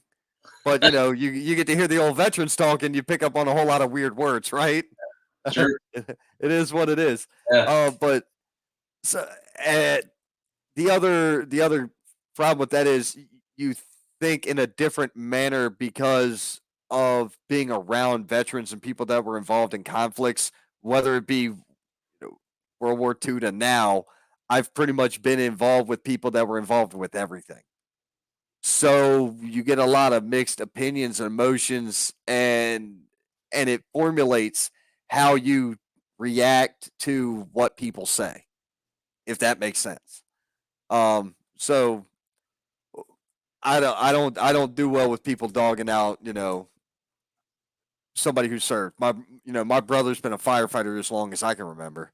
yeah, So it's like, I always make sure, hey man, my brother's like a captain or a chief or whatever. I don't know what he is. I haven't talked to him in a while, but I know he was like the second in command of one of the bigger fire departments in the region. So it was that's one of those cool things that, oh yeah, that's great. Always support the firehouse. yeah. Always support, the EMTs. You know, political affiliation or beliefs aside, you know, I'm grateful for our military. I'm grateful for our first responders. My wife is a nurse. She's an RN. I'm appreciative for them. I've got family members who have served in the military. I've got, like I said, my wife is a nurse. I've got a cousin who's a nurse practitioner. I've got another cousin who's a he's got a doctorate in biology. Who's up in UNC Chapel Hill, who helped with uh, doing all sorts of different tests on the coronavirus. So um, I'm grateful for anyone in the medical field, anyone in the first responder field. You know, whether you believe in modern medicine or whether you believe in um, uh, more of the traditional approach with um, old school remedies or whatever. You know, Yeah. I'm grateful for where I live, the country I live in, the people I'm around, the people I meet. Um, so I just try to live a life of gratitude. I can't control I can't always control my circumstances, but I can't control how I react to them. So You know, I'm I'll put it like this. As far as veterans go, I got a dog tag that never leaves. It can't come off. It's not mine. It was my dad's, and Vietnam vet. yeah, And I've met and spoke to a many a men and women that was involved in that. Uh, EMTs, I agree with you on that. Political affiliations don't make a damn to me. When it comes to respect for people that we are talking, saying whatever we want to say, doing something we want to do because of them. yeah, And that's gratitude, I feel it would be a disservice to them to not. You know what I mean? Uh, So I 100% agree with that. Couple of comments here. Raw is coming to Norfolk, Virginia. My buddy's gonna take a sign saying Yeah, "What's up." nobody cares about Monday Night Raw. Next. That's messed up, dude. Actually, I care about 3 hours of Monday Night Raw. Okay. Listen, I'm excited that Cody is there. I'm so glad they currently so far they've done him right. You know, he's supposed to have his first match this coming week on Raw. He did a dark match against Owens, I believe. KO. Yep. Um, Had some funny spots in it. Yeah, I was glad they kept the downstate entrance music. I was glad he's still the American Nightmare. I'm glad he basically kept the same get up. Yep. Because so often you've seen um, the Fed or the E, whatever you want to call him now, say, "Hey, no, this has to be our way," and he's like, "Well," or they're kind of. It almost seems like that they're starting to open up to the more of the idea of, hey, this person's kind of built their name already. Let's just kind of keep it that way, and we'll handle the contract negotiation stuff and trademark and all that. We'll handle all that on the back end. Don't change their name. You know, you say that, and then Ludwig debuted. You know. Well, you had and Gunther came back, so I mean, Oh, yeah, and Butch. God, that one was terrible. but again, these are people who, yes, they were known overseas and on the indie scene, but let's be real, they got bigger when they joined NXT UK and NXT and WWE. I mean, they got bigger. There's no way around that. Right. Cody Rhodes was there as Cody Rhodes dashing, and he became Stardust. Then he was going to have a $500,000 contract, and he said no. You know what? He was told, "Hey, you'll never be anything above a mid card." He's like, "All right, well, I'll show you."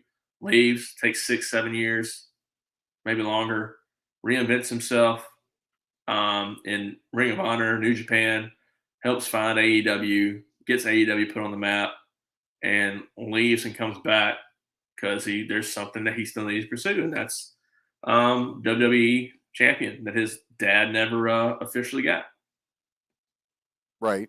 Trying to fulfill the legacy, and I respect that. I do too. Wrestling. Go ahead. No, you finish. I was going to say wrestling's getting back to the point where you're going to see names traded, and that's a good thing. Yeah. What I was going to say was the cool thing about Cody is that he's already handled and held the title, the world title that his father held, and that was the NWA world title. So I'm like, this has already been done, but I get it because for the last, let's be real, 30 years or better, the WWF to WWE World's Heavyweight title has been the Mac Daddy of them all. It's been the biggest World's Heavyweight title. I'm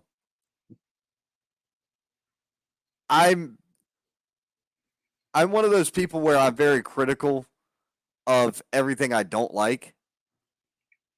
I'm able to find enjoyment on any show.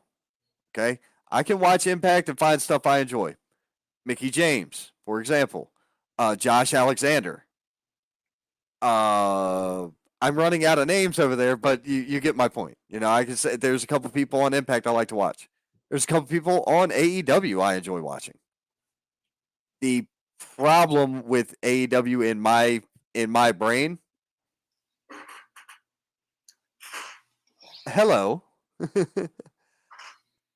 The problem with AEW in my brain is some of the storylines are way too convoluted, and there's just too much run in after the match. Every match, it just gets old. It's not exciting if it happens all the time. It's kind of like blading. I've said before, please tell me the name of the razor company that they use. I want to invest in them so my stocks can go up every Yeah, Wednesday and Friday sure. because they're going to be going through razor blades like crazy. It's it's all right. I watched original ECW. Did you out of PA the original ECW? So, I didn't really get exposed to wrestling. Well, I got exposed to ECW probably when I was in my early teens, early to late teens. But I didn't have any type of cable television until I was in college. So by the time I got in college, ECW was getting dissolved. Okay. I remember some of the ECW stuff, but I didn't really get to watch much of it. I was a fan of the ECW guys that came over. I ended up being a fan of them, and I'm sure I would have been a bigger fan of them had I gotten to watch a lot of their stuff. I just didn't get to. Um, but I know the Hammerstein, was it Hammerstein Ballroom? Yes. Yeah, so I know that's a big deal. Um, Right. and I've gone back and watched some stuff there, and I'm just like, man, the electricity. Um, those are some big things, and I feel like personally that AEW has kind of tried to go that route in regards to not the casual wrestling fan, but the one who is extremely bought in, so to speak. Not to be too cliche, but I don't think AEW is for the casual wrestling fan. I feel like WWE is more for the casual wrestling fan. And I also said that based on my experience when I went to Raw when they were in Columbia this past time, talking to people, and I would say, "Hey, are you coming to AEW show?" And they're like, "Who's that?" I'm like, "Okay, so you're a casual wrestling fan, gotcha." Right. Um, a ton of people I spoke to, that was their reaction. Um, I see Wesley's comment, too many clicks. Uh, Yeah. that's actually something that AEW wanted. That's They a that wanted that's by design. right, and I get that. My whole thing about, and I'm gonna get to the comments in a moment because Cole's got something great up there, and I just gotta wait to get to it. But when it comes to it, I feel like WWE is still WWE. Sure. AEW reminds me of WCW before it went to crap after Eric Bischoff. I will clarify that. Not during Eric Bischoff, after Eric Bischoff. Okay? That moment. Vince Russo, WCW, sure. That's crap. No. Eric Bischoff era, WCW, is where AEW is in my book. And Impact and ECW kind of vibe the No, same. I get that. That's kind of where I'm seeing it as. I mean, I'm 36 years old. I've been watching since birth. Yep. So, um, But they're also hitting a different demographic. WWE is still the PG era, and they're refusing to move from that. right now, Where AEW is TV-14. okay, fair enough. Here's a question for you: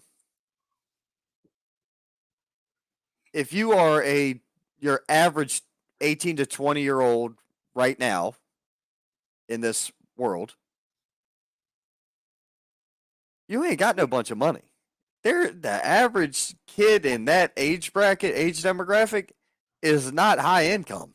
Yeah. The average person from there doesn't have money to burn, whether it be on an AEW show or a WWE show. You know who's got the money to burn? Guys our age. We've got the money to go see these shows.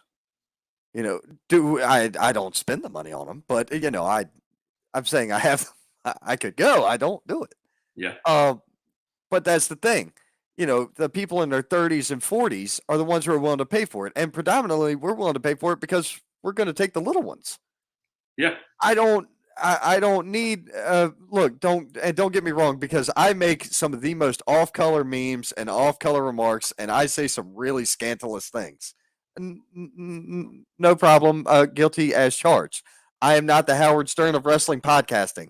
I am not. No, I am not, because I'm not going to say that sort of level of stuff. I'm not the Howard Stern. I'm not, any of those other guys who have ever been great at radio either. No, not me. I'm me at high. That's it. I'm not. I try not to affiliate myself with anybody else because I just don't want to be like them. So The reality is, our generation right now is the one putting the bill for going to these events. I wouldn't want to expose my daughter to some of the stuff I see on air. All right, at this point in time, I already my kids don't watch YouTube. Okay? If my daughter wants to get on the tablet, she has to be either in a room with me or my wife. My son, no tablet access. None. He's 6. I don't allow him. Don't I know. Cuz the stupid crap they watch on YouTube is just trash. And I'm like, yeah, no. So in that light, I see what you mean about the casual fan, but I would also warrant casual fan versus family oriented fan. Now, I'm not saying that the entertainment's all clean, because it's not. However, a big deal down here, prime example, the wrestling show I worked Friday night, it's a Christian show. And I straight up tell you, and you've heard me, you have heard me, and you've heard my show. You know how I am. I have to get into the ring announce. If you're cussing, the door's over there. Yeah. And you know me. I'm not cussing with a mic in my hand. Well, but that's also, you're there to do a job, and that's the precedent and the set by the company you're working for. Right. You know, I take parenting from a different approach, right? I could shield my son from everything and then let him drink from a fire hose when he's older. And then granted, that's a drastic. I try to take an approach as an upside down funnel when it comes to parenting. So where I hold the reins tight, and as he gets older, I give him a little bit more responsibility, freedom, etc. So like, my son knows, one, I don't cuss. My wife doesn't cuss. I don't cuss. And it's kind of one of those things, plus my position in church and everything. If I ask my son, hey son, do you want to go to an AEW show or WWE show? 9 times out of 10, my son will say AEW. And it's just one of those things that for him, there's some things that I don't want him necessarily exposed to because of my history and my background. And that's another story for another day. But, he knows. Prime example. When we were at the AEW show, he says, MJF looks at him and calls him little S. You little S? And I said, you hear what he said? He said, yeah, don't worry, Dad. I stuck my tongue out at him. I said, oh, okay. But he knows. I'm like, hey, son, because here's the thing. We have family members that don't believe or act the same way we do. Right. But they're still family. And if he hears cousin or uncle or aunt saying something they shouldn't say, it's kind of one of those things. He's like, hey, Dad, I know we don't say that. Or, hey, Dad, hey, Mom, I know we don't act that way towards people. My job is to raise a son based on my faith, a God-fearing man, a guy who's a son who's going to grow up in society to be someone who looks out for the weak. And I don't mean weak as in, hey, I can bench press this much or not. I mean weak, frail, the orphan, the lady, the the whatever, the people who need his help, he needs to look out for. He needs to be there to help them and lend a helping hand when they need his help, and offer help even if you think they don't need it. That's my job as a dad. Right. From day one, I felt like my sole purpose as a father for him, and you have a son or daughter, so you can attest to this. Oh, Me yep. raising my son is completely different than how I raised my daughter. Yes. Do they have the same foundation? Absolutely. But do we raise them differently? Absolutely. Yep. I'm a little bit harder on my son than I am my daughter, Same. because um, my son is like clay. He needs to have a harder outside before people can get into his heart. Because as a man in society, you, there's a lot that we take on as men that some people don't want to acknowledge, that some people don't realize. But there's a lot of men in the world that are dealing with mental disorders, and social anxiety disorders. Um, they're holding on to a lot, or what have you. There's a lot that they're dealing with that they're afraid to talk about. And for those who may be dealing with that, I just want to recommend, hey, seek professional help. I promise you, be one of the best things you ever do, whether it's counseling, whatever. But it's my job to help my son understand, hey, son, you're gonna take on a lot as a man, but that's okay. You know, when it's time to open up, when it's time to let someone see your heart, let them see your heart. I'm hard on the outside, but my son also knows that I'm as loving as anyone out there. My daughter, she's a flower. I've got to treat her with delicacy. I've got to be delicate with her. If I don't empower my daughter and completely let her know how beautiful she is, how strong of a woman that she's going to be, and continue to encourage her, if I don't show her the love, the type of love she should get from a man, down the line, some D bag may. And I don't want that for my daughter. Ex- exactly. And I agree with you 100%. My kids are, my daughter's 9 and my son's 6, right? Yep. Now, my son will be like, he said a bad word. I know that word he said. I'm like, yeah. He goes, Dad, I don't say it. I'm like, yeah, good job. Thanks. Because, he's within arm's reach and he knows it. So, Right. um, and then my daughter is just, I we'll watch different things. She recently got into this horror movie kick. Okay. Yep. So she wanted to sit down and watch scary movies with dad because she knows I'll watch anything. What's your definition of scary, sweetheart? Right. So I tried to start her off what I thought was easy. I picked Resident Evil. Oh, great. That did not go over well at all. Dad, I meant goosebumps. Come on. She made it through Scream 1 through 4 without batting an eye. Made it through a slasher, but didn't make it through Resident Evil. I'm like, this one's more believable. The zombies. Zombies did it. I don't get it. That's what just drove me nuts. But I will. So she's old enough to understand bad words, not bad words. There's certain things I don't want to have to explain yet. Oh, for sure. It's bad enough with some of the crap they come home with from school. Yep. That's bad enough. Yep.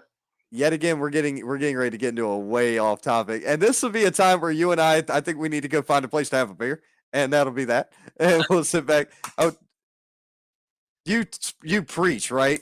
You're a preach. You preach. I'm a worship leader, so Okay. I sing. I lead worship at our church. I'm one of the worship leaders at our church. Got an amazing worship pastor, lead pastor, executive pastor that I'm under.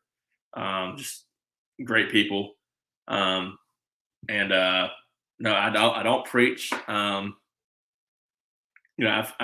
I guess preached or teached a couple times, but primarily I just lead the music. Um, Gotcha. I don't. If someone wants to drink, that's cool. You know, I I'll share my personal beliefs with people. in regards to that off the air. I think there's certain things that you can draw a hard line on, and there's certain things you can't.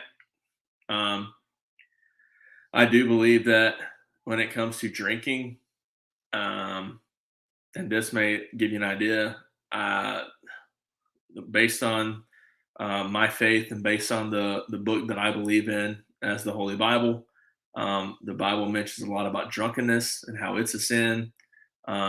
It doesn't mention necessarily anything about drinking, but I will also say that it is my job, based on my faith, that if I know Ron has an issue with alcoholism, I should abstain from that around him.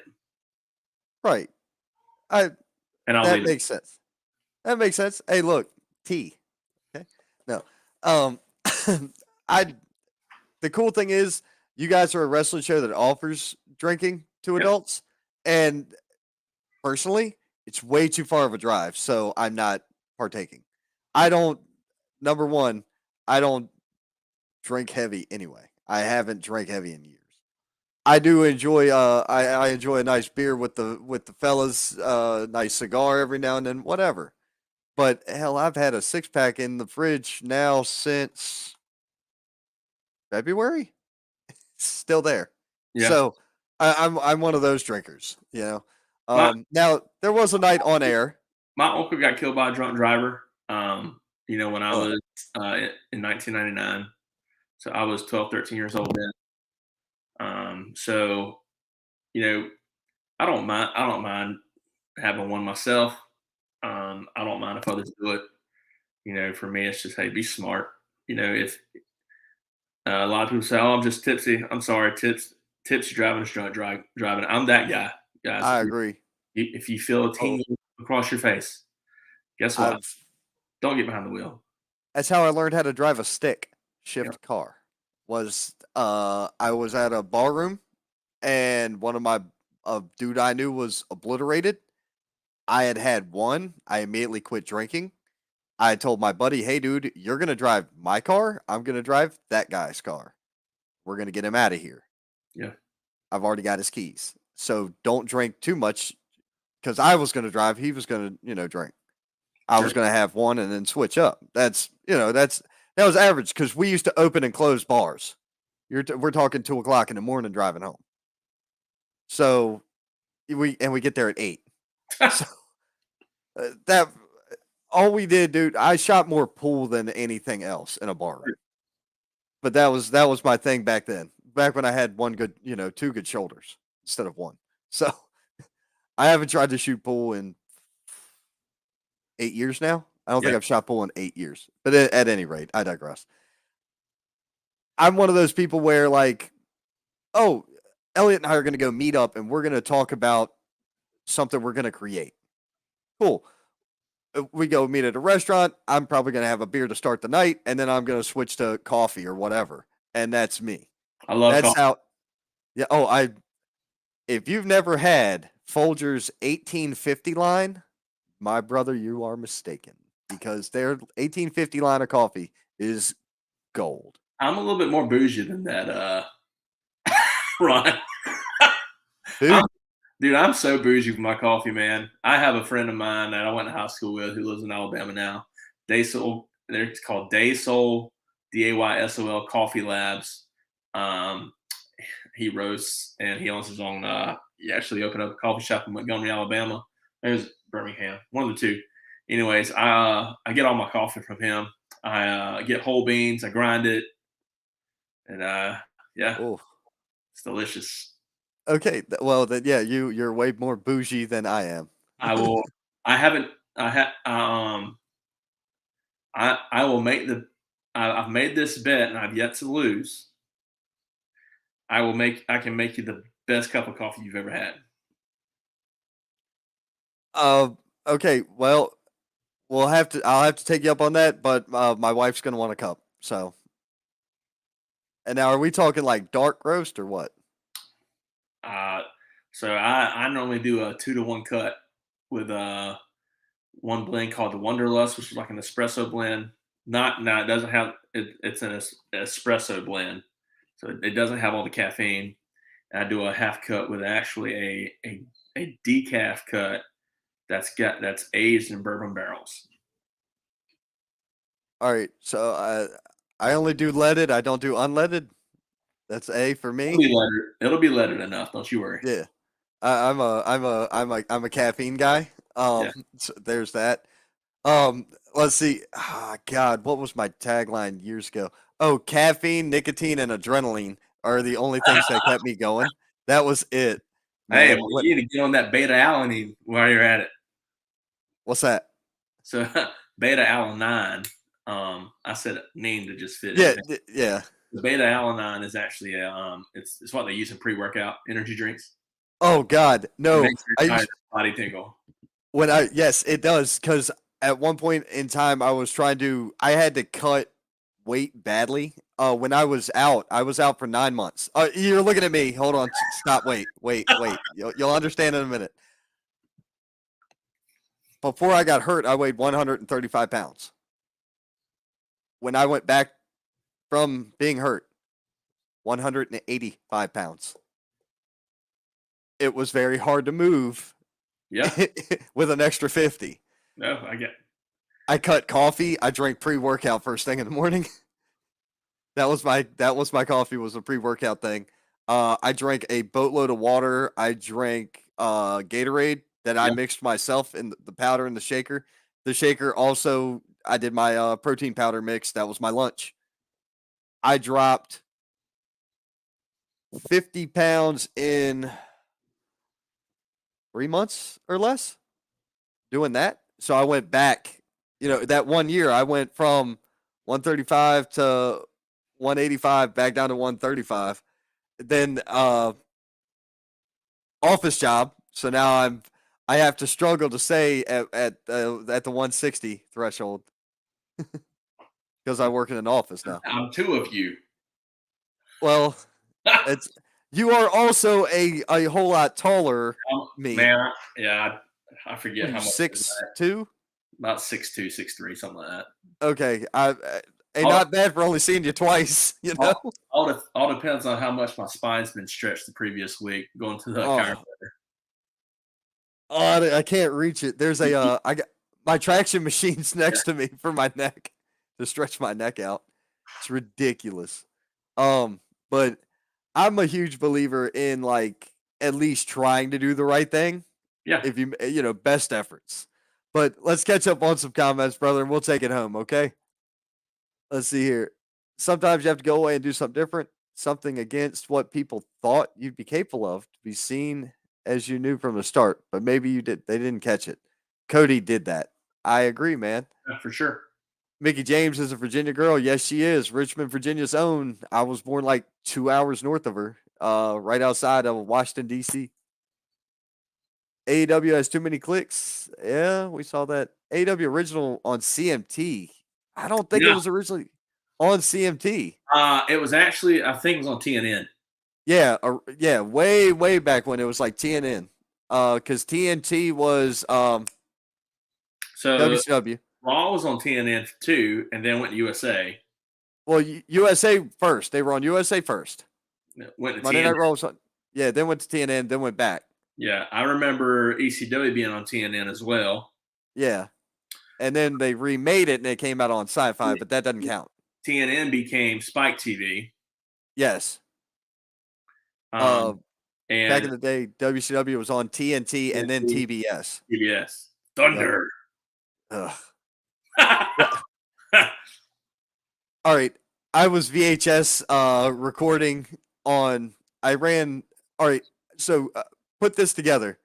I was like 12 or 13 years old during the Monday Night Wars. I started high school in '99, just to give you an idea. So during the Monday Night Wars, I was right there. I had figured out how to wire up VCRs and all that crap so I could record both shows at the same time and switch back and forth watching the tape or whatever.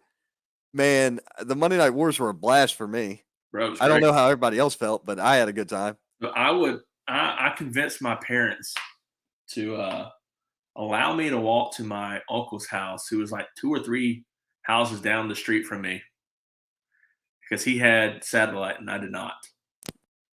So I would walk to my uncle's house every Monday night, and he had 3 daughters, and he would watch it here and there, but mainly just staying in the shop. But he would let me just watch the TV, and I'd flip back and forth. And I remember seeing um, Goldberg win the belt against Hogan, and I marked out. Yep. I bet my father $5 on that. And that was like the second time I had won money from my dad. The first time was Washington Redskins beat Buffalo Bills when I was like 3.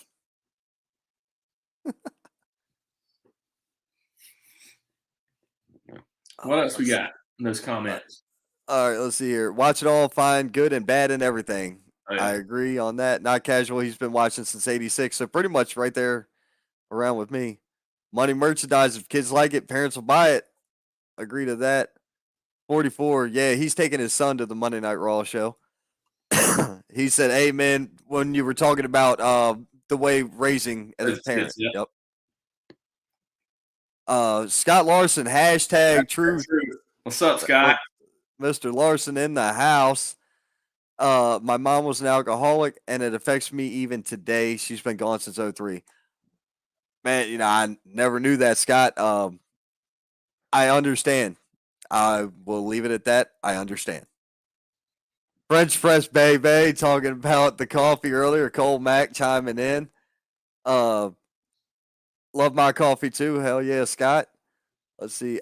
I need to see how true this is, Elliot. Oh, you got another person on the board for it. Hey, ain't nothing but air and opportunity, brother. Hey, look, that's just another reason to come to PCW. We're a little off topic, but I love the fact 3 born again Christians can talk wrestling. Man, you just gotta meet people where they're at. Yeah, man. Meet people where they are, and Yep. ECW was on TNN. Yep. Man, we're all caught up on the comments at this point. Dude, I can't explain to people what it's like to be where we are or involved in indie wrestling. Anybody out there that's ever had the inkling, they want to throw their hand in it or they want to try something in it. Your best bet's to go talk to promoters. Don't send messages on Facebook, please. No. Don't do that. Take the opportunity to go shake a hand, get to know somebody, and speak to them like a freaking adult. And that's have I shot my shot? Of course I've shot my shot. But the reality is I don't do anything without thinking. Allergies. I don't do. Yes, it's allergies. That long. No. I'm just kidding. I know, dude. Ever since I came back from Maryland, it has been like this. Which was I did the Maryland show 3 weekends ago. Yeah, I was in Maryland 3 weekends ago. That's the South trying to get the Yankee out of us. All that is. Dude, it was a long weekend. We drove up on Sunday and drove back Monday. So it's 450 miles one way. So yeah, it's a trip. But ever since I came back, like the allergies kicked me square in the teeth. And it is what it is. You're around people are moving stuff. There's a lot of dust involved. Yeah. Yeah, it is what it is. But at any rate, when you're trying to get somewhere in indie wrestling, go the extra mile, make sure you shake a hand. Can I send you some information? Can I come see what you do? Sending a blanket statement of I'm a worker and I've got this many years of experience and I primarily work heel. And how much do you pay? It's not how much do you pay. It's how much can you draw? That's Yeah, the bottom line. man. So we like we mentioned earlier. I work for one company, right? Um, and honestly, mainly because there's just I just I've never really tried to pursue ring announcing. Never tried to pursue it. Kind of fell in my lap. Blessed by it. But I'm grateful for people like Ethan Case and Dave Foster and Shane Dorr who have bet on me. Right. Right. Dave had a good. Dave had a pretty deep conversation with me last night, and then I've had several people who told me that they believe last night was probably the best I've ever announced. Um, that is some of the best they've heard me do. And Dave was really encouraging. He was like, "Hey, man, why don't you pursue this more?" Um, and to be honest, kind of got me thinking, why don't I? Right? Um, and I've got a list of companies, and I'll tell you the companies that I mentioned to Dave. I said, right off the top of my head, Pro Wrestling Union, Pro Wrestling Turbo, AML, PWX, Power Pro Wrestling. I know AWL is a new one. I do want to come to one of those shows and just check it out because I know you've talked highly of them. Um, but AML Pro Wrestling, PWX Pro Wrestling Experience, Pro Wrestling Turbo, Pro Wrestling Union, and Viral Pro Wrestling. All their five, just right off the top of my head, that I would like to one day possibly, whether it's filling in, whether it's announcing on the regular or whatever. Right. Try to just get my foot in and just say, "Hey, I'm here to help." Um, I love doing it. Dave was really encouraging. He's like, "Man, I'd highly encourage you to maybe take that step." Really, just gave me some encouragement and everything. So, might be something I end up pursuing. We'll see. I got a family. My family comes first, and we go from there. So check this out. AWL's next show for an AWL show is actually a rock concert too. July 23rd. Rock concert? What do you mean? Who's playing? Testarossa. I think I've heard of that. Yeah. So that'll be July 23rd. I'll make sure the details get sent your way. If you want to check out AWL, I'll make sure. Way to do it. Oh yeah. That's gonna be different, man.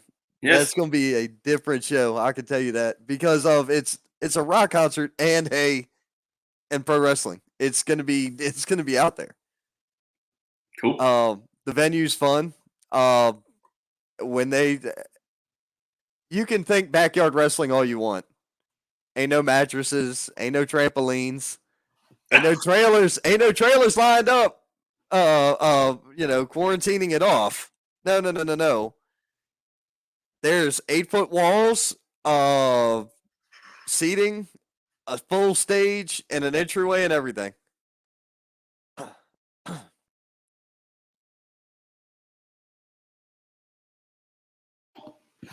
Just checking on my daughter. She got quiet. Oh, yeah. Those are the horrifying moments right there. Okay. But that's definitely a show. Man, you met Jimmy last night, right? Yeah. I mean, is that his son? That's him. That's cool. Yeah, Jimmy and Gavin. Yep, that's them. So that's who you need to talk to. That's his venue, man. It's a ball. It was hot in the sun for April. Or wait. Is that March? That was March. It was hot in the sun for March, but it was still like decent out. So it's an outdoor venue, but it's a good time, man. I think everybody who gets the chance to see it is going to enjoy it. And I don't blame you for you know send it. Uh, what's the worst you get told? No, big deal. What did you lose? You don't lose anything by being told no. Yeah, but to piggyback on what you were saying though, yeah, I think it's important, as talent, whether you're on the announcer side, commentator side, or in ring talent, you've got to build a reputation and rapport in a specific locker room first, in my opinion, before you start trying to say, hey, this is what I do. Okay, who's your references? And if I call those references, are they going to tell me anything good? Or are they going to say, hey, we actually don't let him come here anymore because he's trash? Whether it's his Right. attitude, whether it's his work, whatever it may be. So I'm grateful for the locker room I'm part of, because I truly believe that if someone was to say, hey, Elliot, we want you to come here, but we need some references, I can say, hey, call Ethan Case, call Dave Foster, call Shane Dorr, call James Johnson. I can give them a list of people from the locker room I'm part of that call, and I feel confident they would give me the recognition. And if I also trust my leadership in the locker room, that if they were to say, hey, he's not ready, and they told me, hey, you're not ready, they would give me the feedback I need to help me get to being ready. I have confidence in my leadership in that way.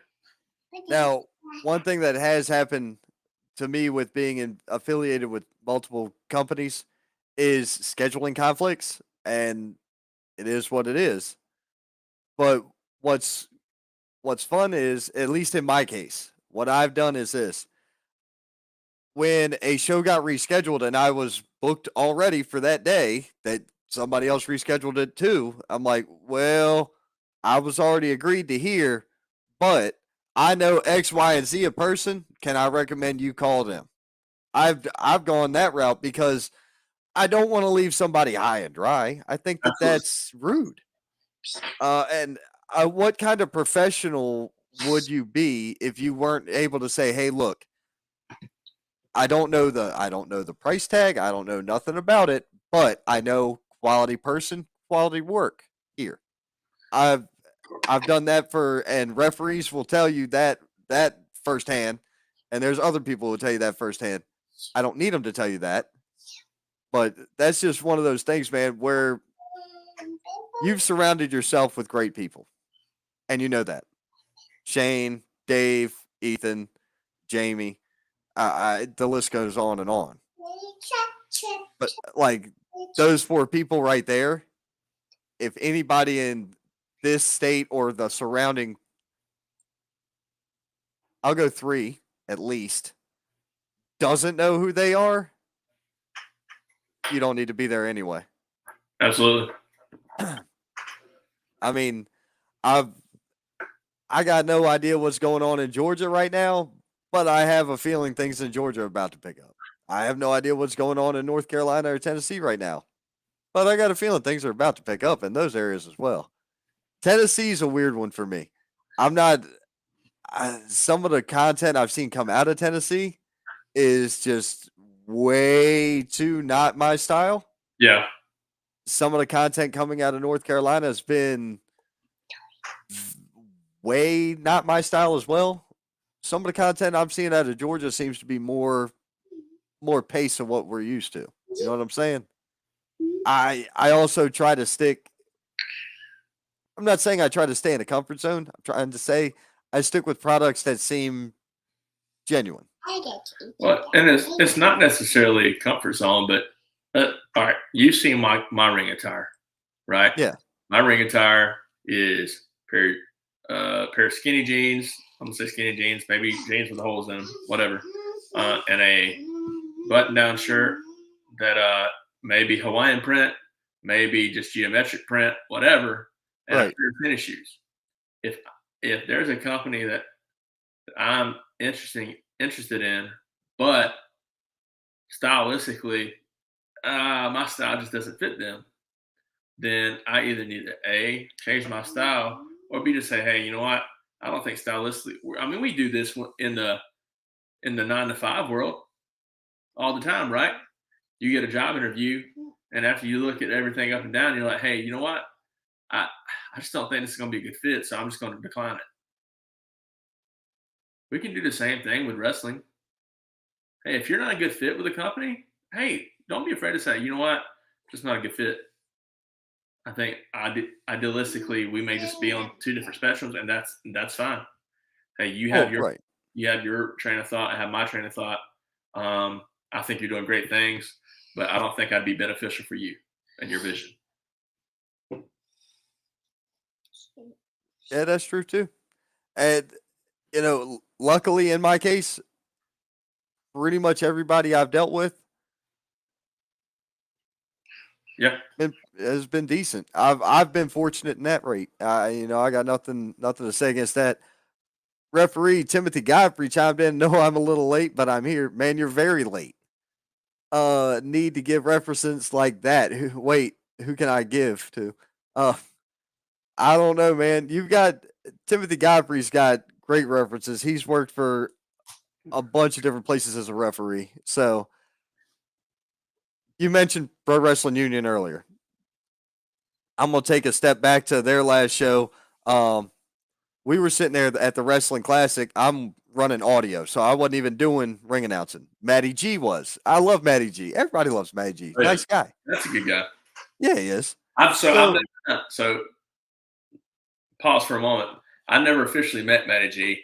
Me and him, we like to. I've never officially met him. I want to officially meet him, but we're in a group with each other, and we always troll each other. It's fun, but then we'll send each other a private message and check up on each other. Just I know he's a pastor and everything, and he's a good guy from what I can tell. I have teased him a couple times because his son's got the same name as me. And I just said, who'd have thought that your biggest arch nemesis in this wrestling group has the same name as your son? That's funny. And he's a good guy.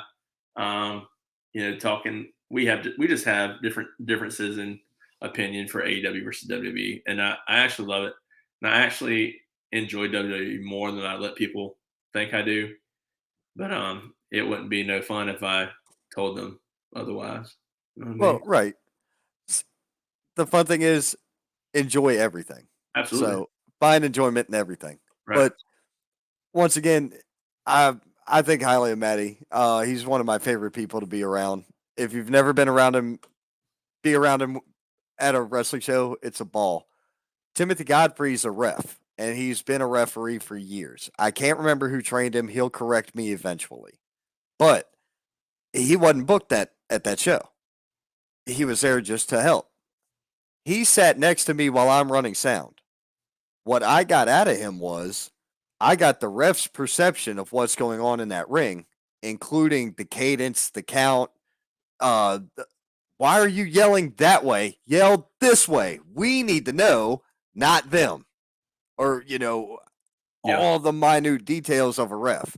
I sat there and got it all show long. Then I had some veteran wrestlers behind me as well. Oh, did you see that? Did you catch that? Mm-hmm. So I'm just sitting there like, it's like showering with information here. Yeah. This is, I don't always get that. I get some pieces of it, especially when I'm ring announcing. I'm moving a lot in and out of backstage or wherever, getting whatever I need to get ready. I don't always get to absorb everything, but man, when you get the chance, some is great. All right, so he said Buck Carter and Rage Davison trained him, and some Wicked as well. Okay, cool. At least now I know where he was trained at, so I'll forget and have to ask him again next time I bring it up. Because I have no memory. So Wesley says, why does Virginia always get left out? We're Southern boys too, just on the border. He's like 3 minutes from Roanoke Rapids. Well, I mean, here's the thing. Logical places I'm going to travel to work. Virginia's not on that list. I'm not, if I can avoid it, I will never work in Baltimore because I have no desire to go back to Maryland for that. If I go Yeah, back to Maryland, I'm staying out of the city into the country near the water. I'm not going near Baltimore where you don't know whether you're hooking a dead body or a fish when you're fishing in, in the bay out there. yes. That's not fun. I you know, for me, I've gotten to visit these companies before I even think about trying to work for them. Plain and simple. Oh I yeah. need, I need to go introduce myself, watch the show. If you're not willing to travel to the show, don't expect to get booked there. Right. I'm content with being at PCW, which is why I'm not hitting the road every week to try and do this or do that. Um, I do have a relationship with several of the other bookers or promoters or whatever at these other companies. Um, that if push came to shove, maybe I could contact them and work something out.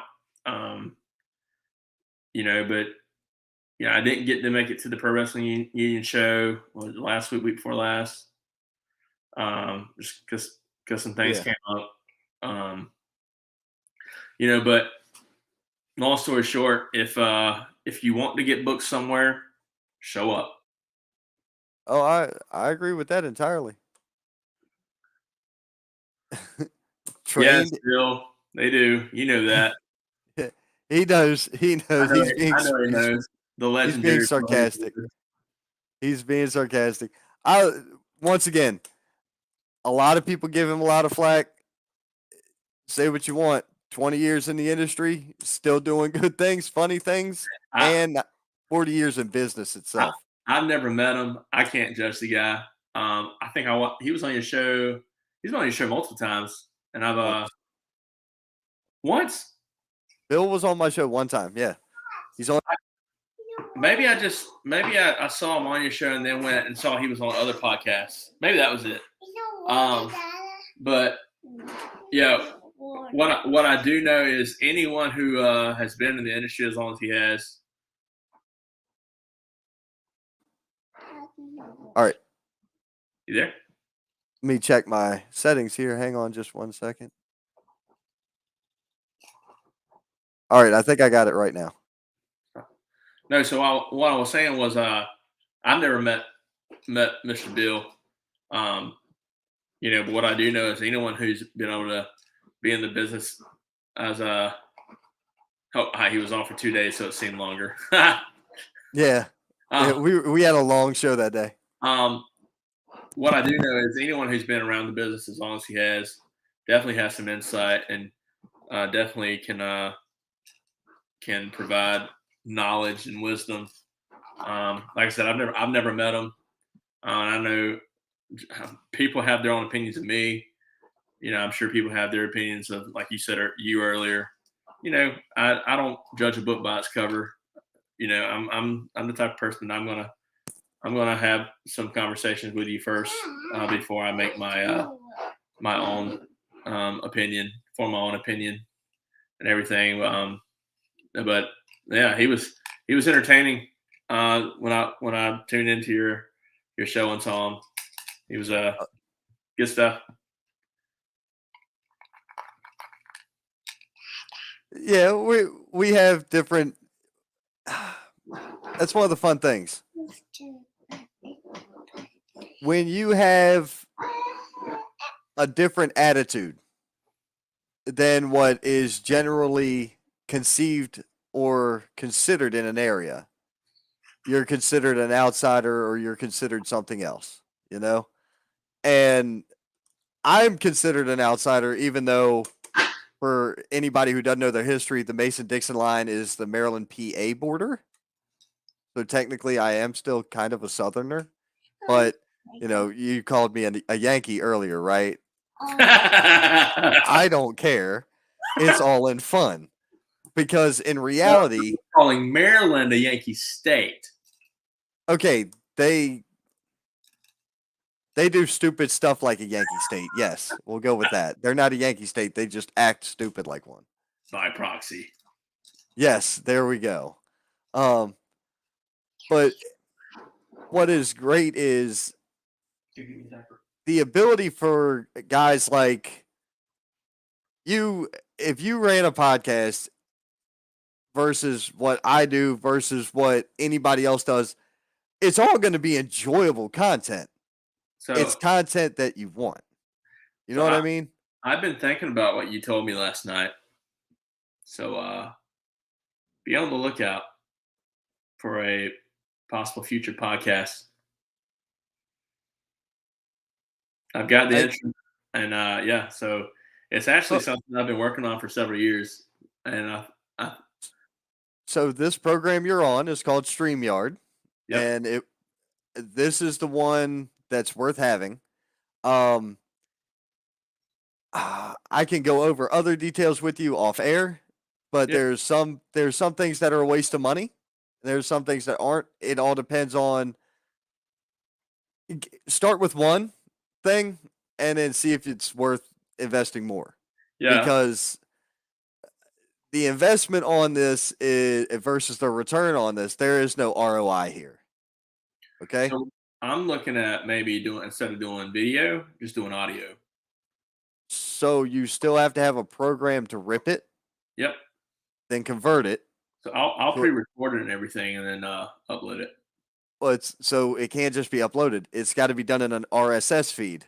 That program alone is $20 a month, and you only get 10 hours of content at $20 a month. That's the one I'm not a big fan of. Yeah. But yet again, I'll lay some details out for you. I'll show you the programs or whatever. But either way, if you decide to, awesome. Let me know. If it's a wrestling show, I'm probably gonna tune in. If it's any other type of show, I'm probably just gonna say, "Hey, check out my buddy Elliot." And I'll never, everybody's got their own thing. Oh yeah. You know what I mean? I don't attend anything regularly on Sunday morning. You feel me? I have my own relationship with the man upstairs. And it's just a way I've been wired. It's the way I've been wired. I'll put it that way. But man, Bill Hazelwood dropping knowledge on us. The best thing a guy can do to get booked is send a full match also. Don't send bits and pieces. Everyone will only assume you're only sending the good parts. That's probably 100% accurate as well. But, brother, it has been real. I greatly appreciate you being here, man. Do you have anything else you want to add or say? Man, I'm grateful for wrestling. I'm grateful for the locker room I work with.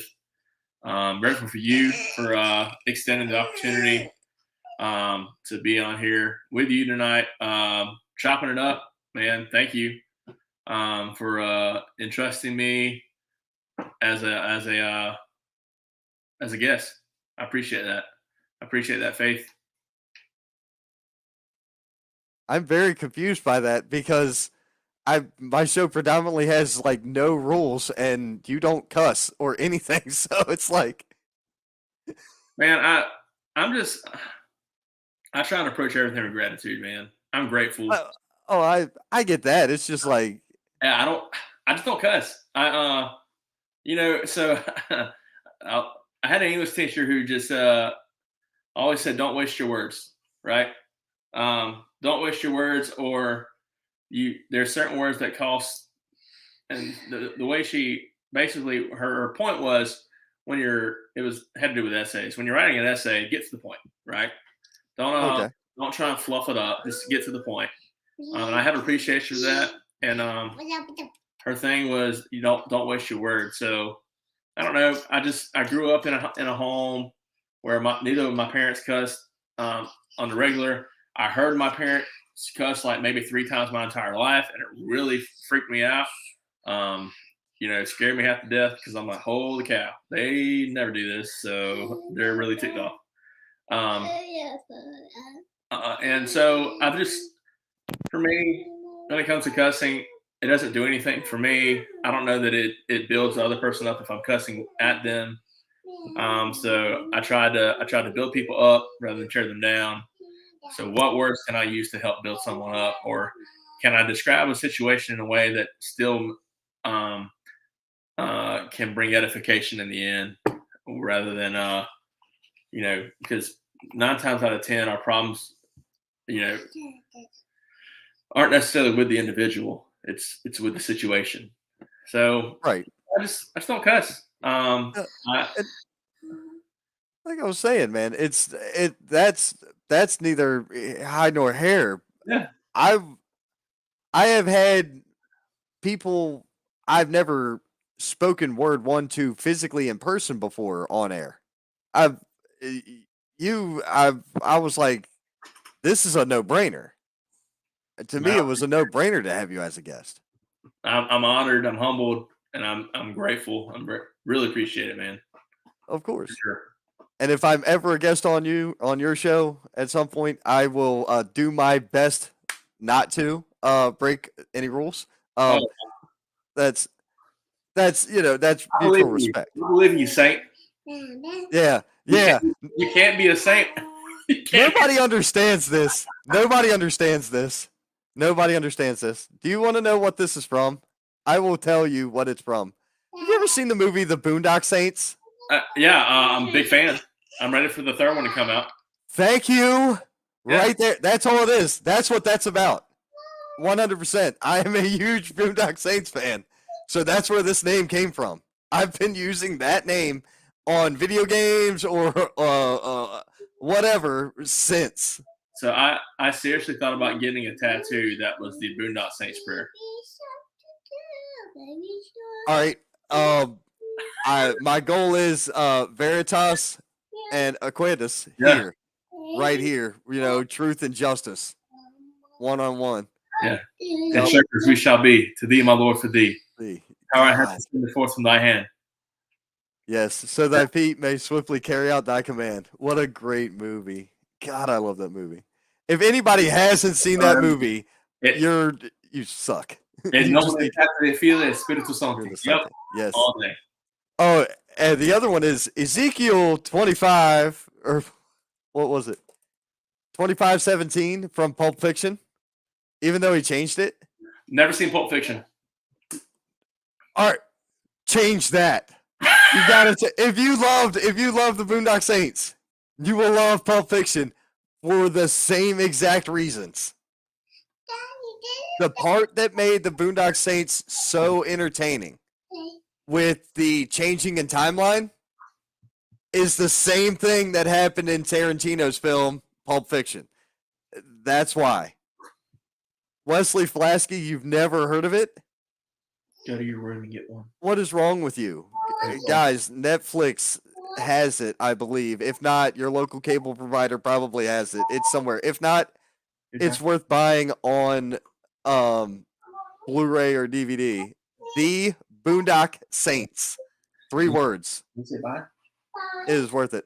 Oh, we get a little one saying bye. Bye-bye. Man, we're gonna head out, man. I gotta get her cleaned up and change a diaper. Awesome. I don't have to do with this anymore. I got to get kids cleaned up. School day tomorrow. Spring break is over. So our spring break's starting. So Oh, you don't no. Why? Spring break's over. Yes, I do. know. You don't. Yes, I do. I know it's in the Hey, who's the boss? you. Okay. Oh, well, at least you got that right. Normally I'm not. So There we go. All right, man. Thank you again, ladies and gentlemen. The ring announcer from Palmetto Championship Wrestling, Mr. Elliot Polston. Thank you very much, sir. hey, man, I appreciate your time. Thanks to everyone. Be on the lookout for the lowdown. That'll be the name of my podcast, and we'll go from there. The lowdown. All right, there we already got a name. I love it. Let's roll, man. Take it easy, brother. Oh, dude, what a great guy, man. fun interview. Great time had. Ladies and gentlemen, we have been at it for 3 hours, and guess what? Your boy is tired. I'm done. I'm spent. I spent way too much time in the crowd last night cheering as loudly as I could. My hands hurt from clapping. I'll put it that way. It was a great show. If you haven't got the chance, go see an indie show. If you haven't got a chance to see a good indie show, follow me because I normally go to the better ones. You know, whether we're talking Heroes of Legends, High Velocity, which is coming back. Check out Mr. Tom Clark. He's got all your details on that. Keep your eyes on Randy Wayne. Randy Wayne's talking big about Here's the Legends coming up. You've got Palmetto Championship. You've got Pro Wrestling Union. The next PCW show is May the 7th. The next Pro Wrestling Union show is May the 6th. The next Heroes the Legend show is May the 7th. The next HVW show, July 18th. I may be wrong on that one. Don't quote me. Terrible memory. I don't know. We've got CMW Evolution coming up. We've got His Pro Wrestling coming up. We've got everything coming up. We just stay busy. April 29th, Packlet, South Carolina. His Pro Wrestling. I've got a boatload of people that I've got to respond to privately. So, ladies and gentlemen, it has been real. It has been fun. It has been real fun. Thank you very much for allowing me to be a part of your Sunday. If you have any questions, comments, concerns, hit me on any of the timelines, direct messages, whatever. Twitter, Twitch, YouTube, Facebook Live. I'll answer on all of them. Hell, send it snail mail. I'll get it eventually when the post office wakes up and realizes they actually have something decent to do rather than just send trash mail like they do. Oh, spam callers. Same thing. But, folks, thank you once again for being a part of the show. All my friends out there, Tim, Bill, Wes, everybody who chimed in throughout the day. Cole, appreciate you, brother. Scott Larson, James Markeen, Shane Dorr, James Johnson, Jimmy Ward, everybody who chimed, Brian Gunnels. I appreciate all of you. Michael King, thank you once again. Love the shirt, man. Folks, it's been a great time. And I will see you at the next show. Thus proclaimed. Oh, it's